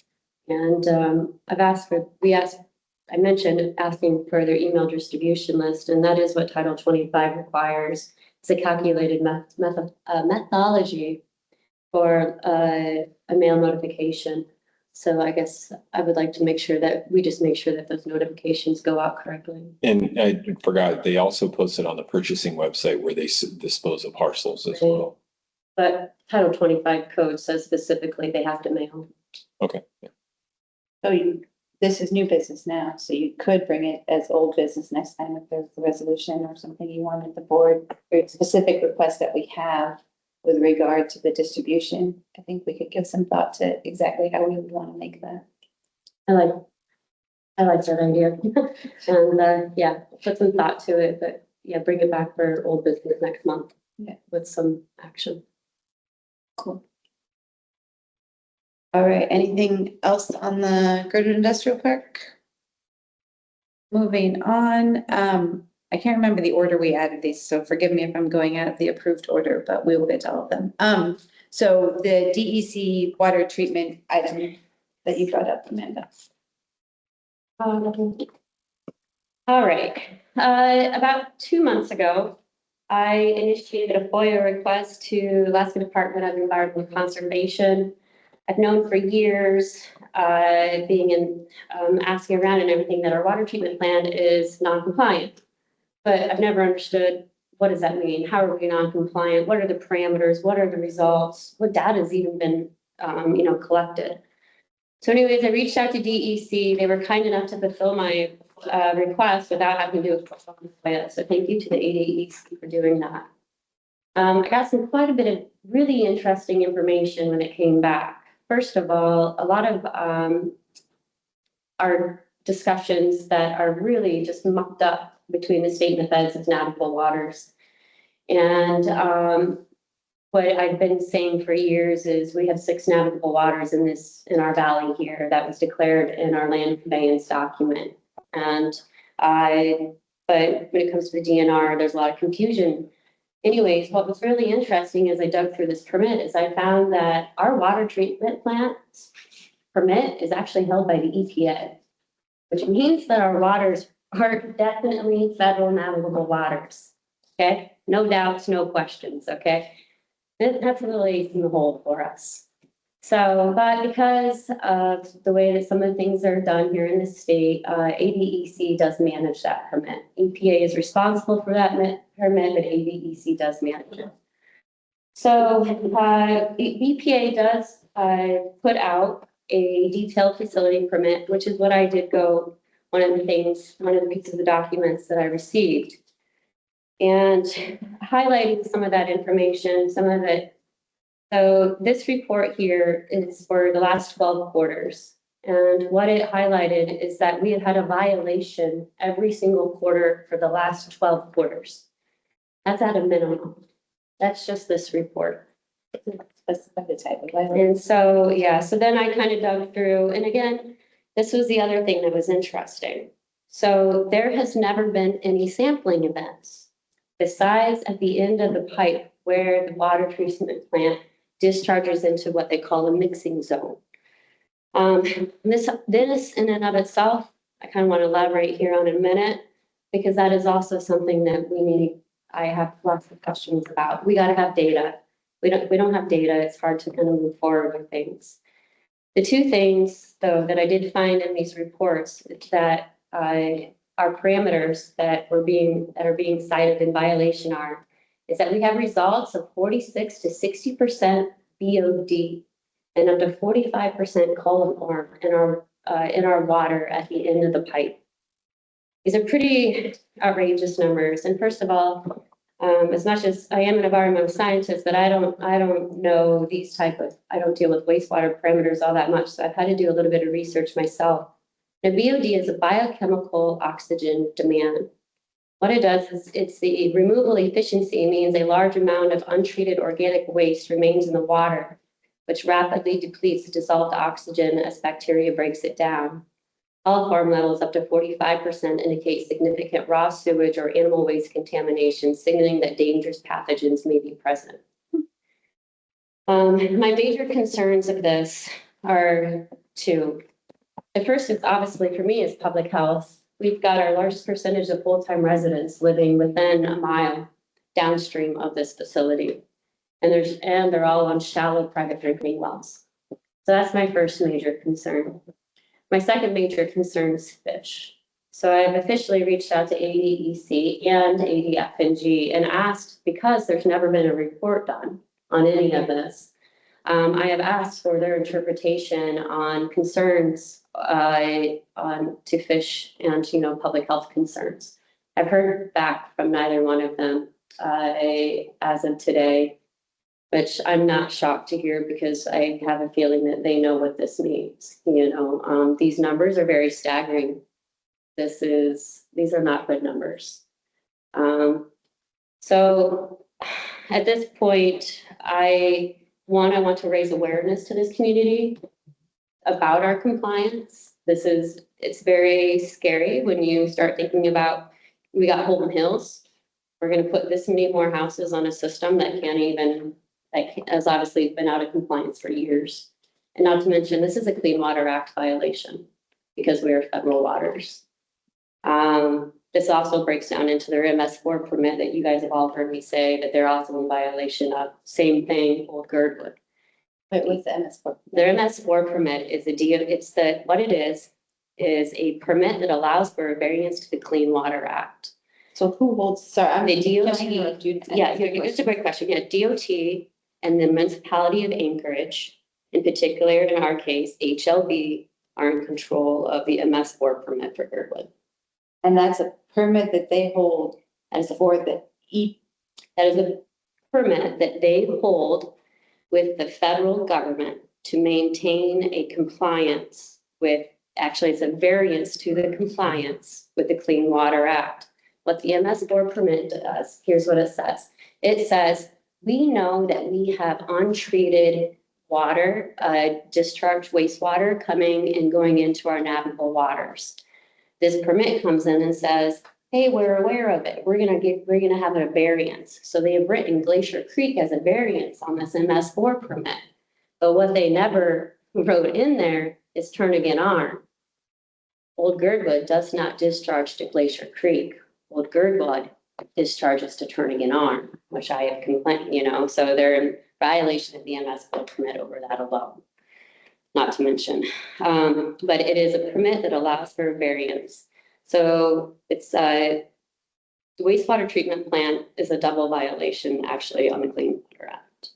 One, because it's out of compliance, and two, because the MS4 permit doesn't It doesn't allow cover it. discharge to Turning Arm. It doesn't have have two violations. Correct. And so once you go, and it allows for Glacier Creek to discharge, with these variances, right? But they're still saying you can't exceed such and such.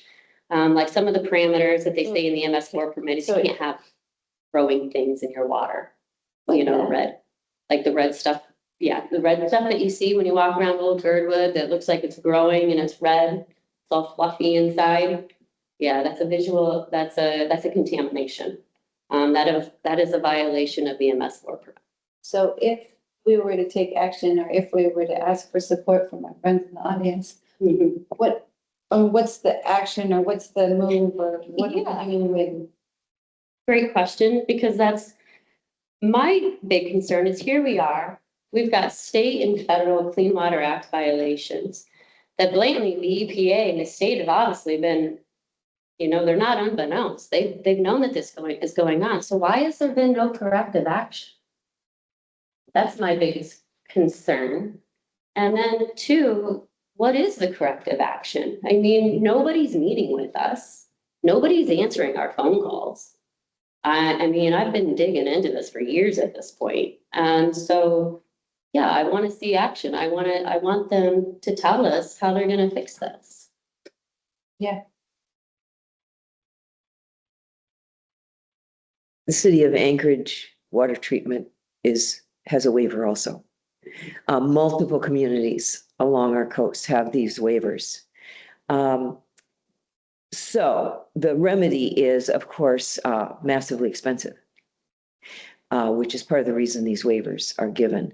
But what you're describing is certainly very concerning.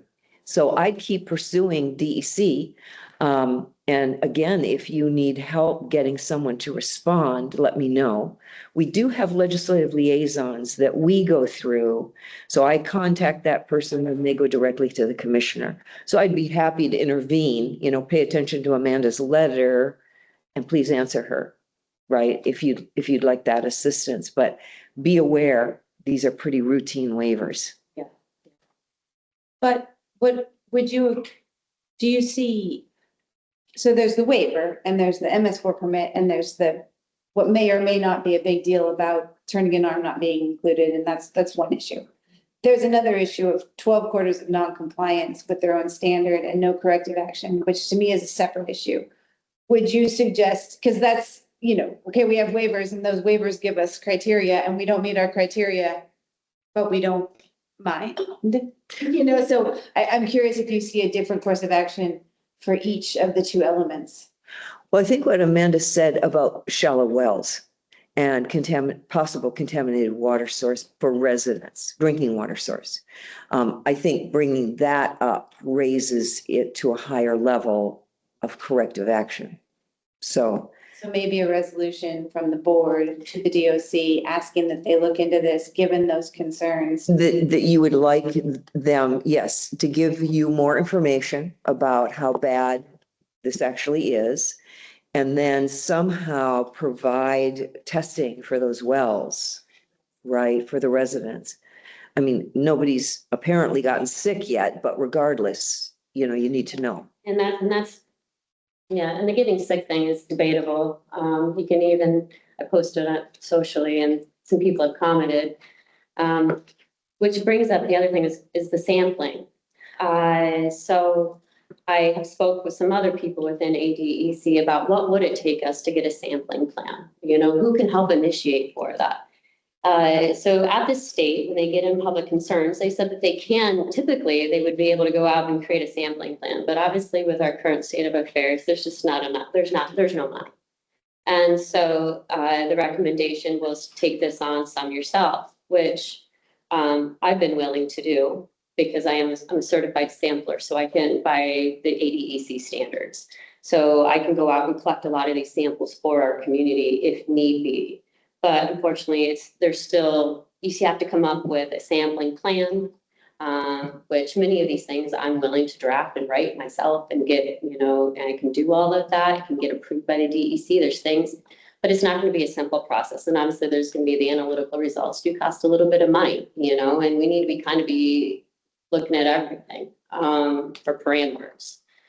Maybe in the resolution support, I mean, I hear a few things. Address the MS4 permit discrepancy with turning an arm. And we have another one of help us understand the severity of the non-compliance over 12 quarters, the potential impacts of drinking water, and what corrective action, would be recommended in this case. Then there's this other element of a sampling plan and a request for the support if, especially in the case that Girdwood undertake a significant amount of the work. And just put that in one and then ask for support to get it read. And we see where it goes. Does that seem reasonable to you, Senator? Actually, I think what you should ask for is a meeting. Oh, yeah. And these are the elements you want to discuss in a one-on-one meeting. That'll get you much further and you'll get the answers faster. So I've got the one letter out now, but been quiet. Well, again, I can contact the liaison and have them contact you. Okay, so we can create a Circle. yeah. I think. Yeah, but you need a meeting in person. I want to sit down. I want to go through the data. And you can talk technically with them, Yeah. right? It'll be great. So, yeah, a meeting would be. Yes. Representative Paul? I just was kind of, my understanding is our treatment plant is operated by WWE. Correct? It's their facility, right? Yes, they So operate it. My suggestion is observing this and learning about it is I think they need to be in this loop someplace rather than jumping over them, the DEC. It might be helpful in this meeting process, perhaps have an initial meeting with them as the local operator. Chances are they know about some of these issues. They may or may not have corrective action plans, or perhaps they've had their own proposals recognizing some of the challenges. Might be helpful to at least hear their side of what's going on, what they've attempted to do, what they understand the problems to be, to have a little more complete understanding before going to DEC and elevating that to that level. Or maybe having that discussion and then having a tri-party discussion where we could put it all on the table. But that operator relationship is probably good to strengthen. To strengthen it prior to, And yes. then bring in some other pieces of the puzzle. And then I think it would also be helpful to, in the scope of this, bring in some discussion about how to think about Holden Hills, how to think about the new lodge that's going in there. Because I think there's a couple of levels of issue in terms of current operations and compliance and permits, but there's also the question of how will it be layered into new demands that we have in the system. And of course, the I&I issues that are going on. But I would suggest getting AWW involved early and then build it from there. And that's particularly interesting since the DOT has no obligation to work through the municipal services and the approval of their project, which then puts the onus on the municipal services to be up to speed on what they're planning to do and ahead of it. Anyhow, Kyle? I was going to say, with past boards, we've arranged for a tour down there and the board has gone down there and walked through the plant and met with the operators. And I think the director of AWU was there as well. So we could arrange for that again, if you'd like to do that. That might be a good starting place to then have this conversation casually and then strengthen those relationships and say we're trying to get this to BC. Yeah, I'm all about creating a relationship with AWU. My biggest hesitation is, where have they been? You know what I mean? Like this compliance issue just didn't come out of nowhere. That is years in the making. And so, yeah, I hear you, Kai. I absolutely should go, extend that hand for sure. Absolutely, and I will. But I think that, I like the idea of the tour. That'd be great. But I think it'd be good too, though, to also keep the DEC doors rolling 100%. too. At the same simultaneously, I'm afraid of waiting. Frankly, I'm afraid of waiting on the MOA.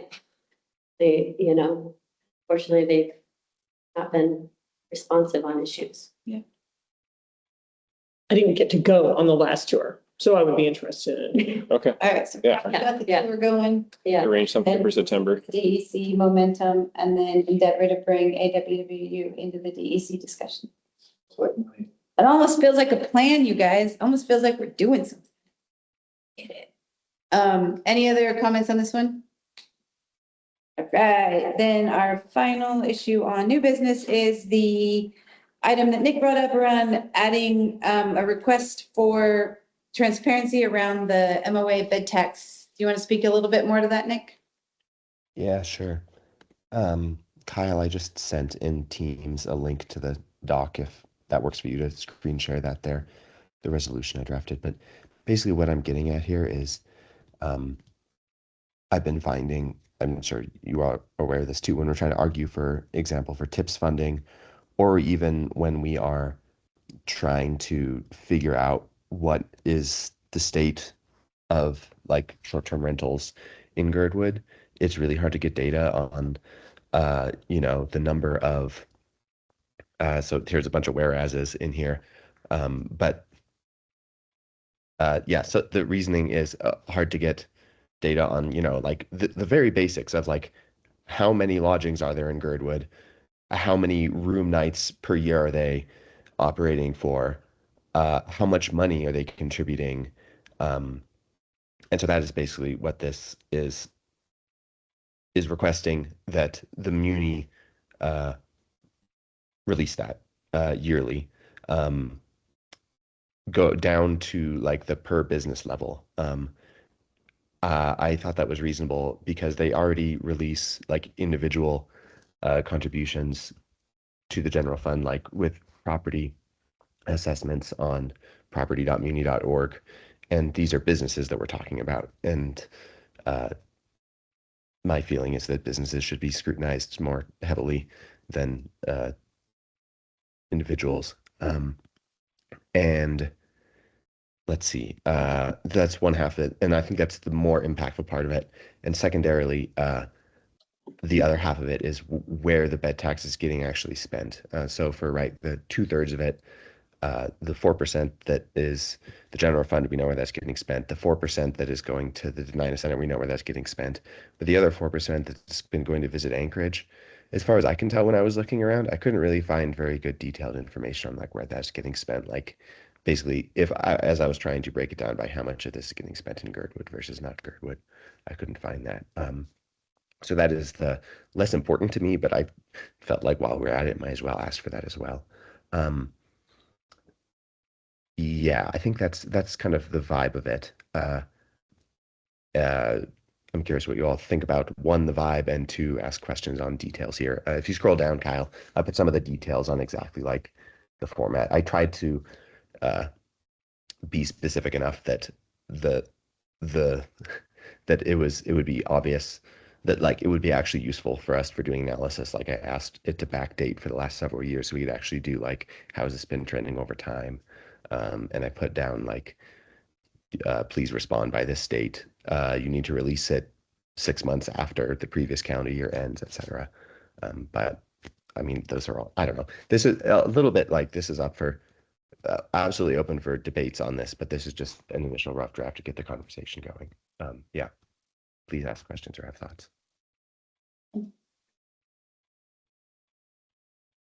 Welcome to the quack. First of all, thank you. This is clearly you've done a ton of work.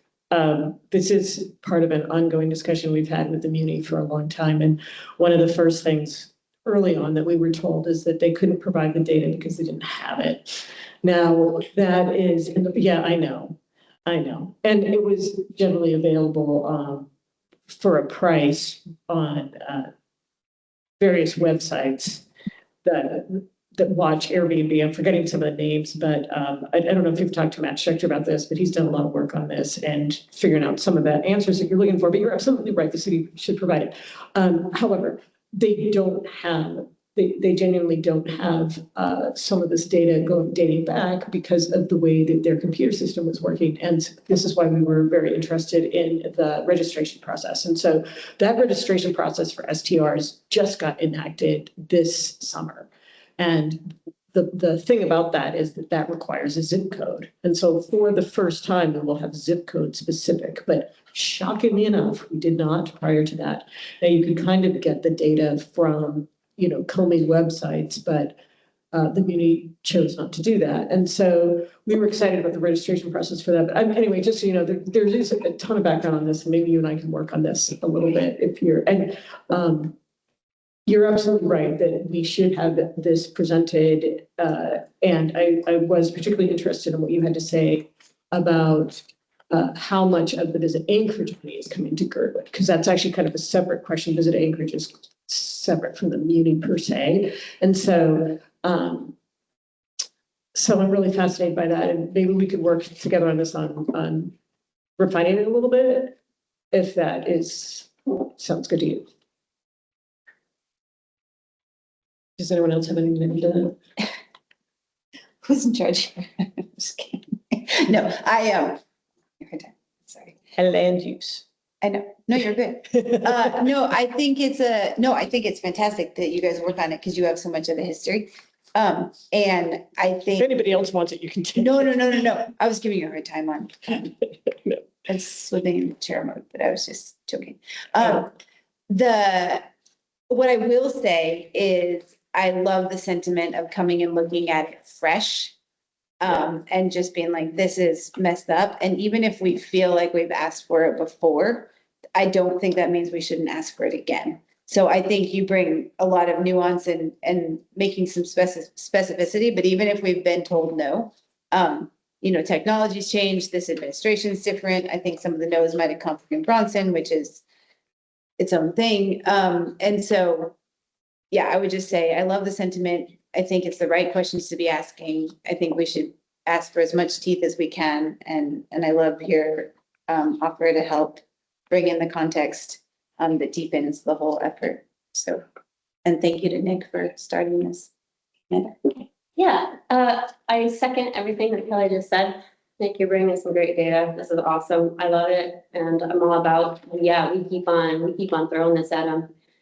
I did dig up, thank you AI, the 1975 charter that annexed us about 2 nights ago. And it's got some interesting verbiage in there. And I think that it should be looked at in comparison to this. One of the things that I read in there was that all money that was collected from us is supposed to be identified. It's stated in our charter. So there's that. Like where the money is spent is supposed to be identified, or where it's collected? Yeah, the money that the MOA collects from this taxable area is supposed to be identified from the location it was taken from. So here in Girdwood, when it's collected into the municipality. I had not seen that. I'll look that up. Dude, it was really fun to watch the wheels just spin in your head, Nick. Your expression was priceless. That's good. That was a lovely little tidbit of information. Thank you, Amanda. No, that's fantastic. Well, and going to that document overall, as we're having these discussions and referencing the agreements is, I love that you brought that in because, and again, I make the distinction calling out versus calling in, right? And we don't need to go call people out on doing it wrong, but we can call them into, this is the charter, this is what we observe.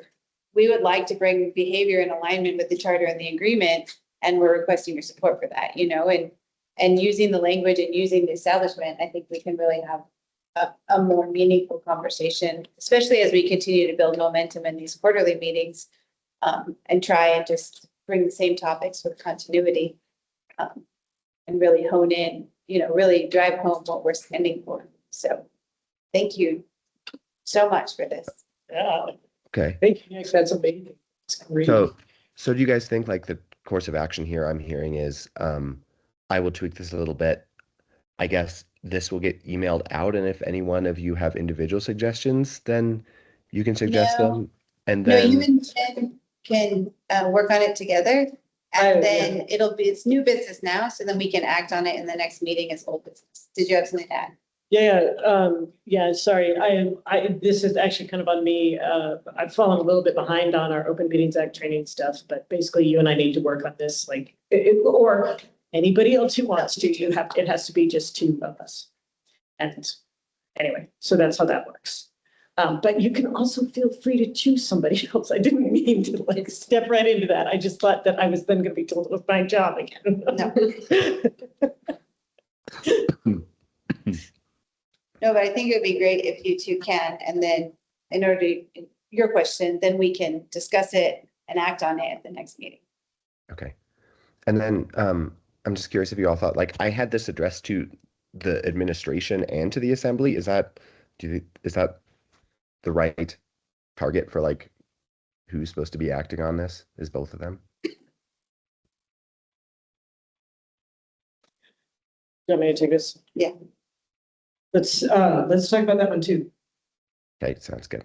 Thank you. And if you and I, because I know you know a lot about like how the whole meeting system works. Let's talk about it and kind of brainstorm about what you think is best.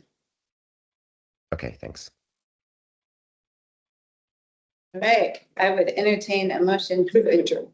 Oh, we have a motion to adjourn. Any seconds? A second. Holla. Thanks, everyone. Okay.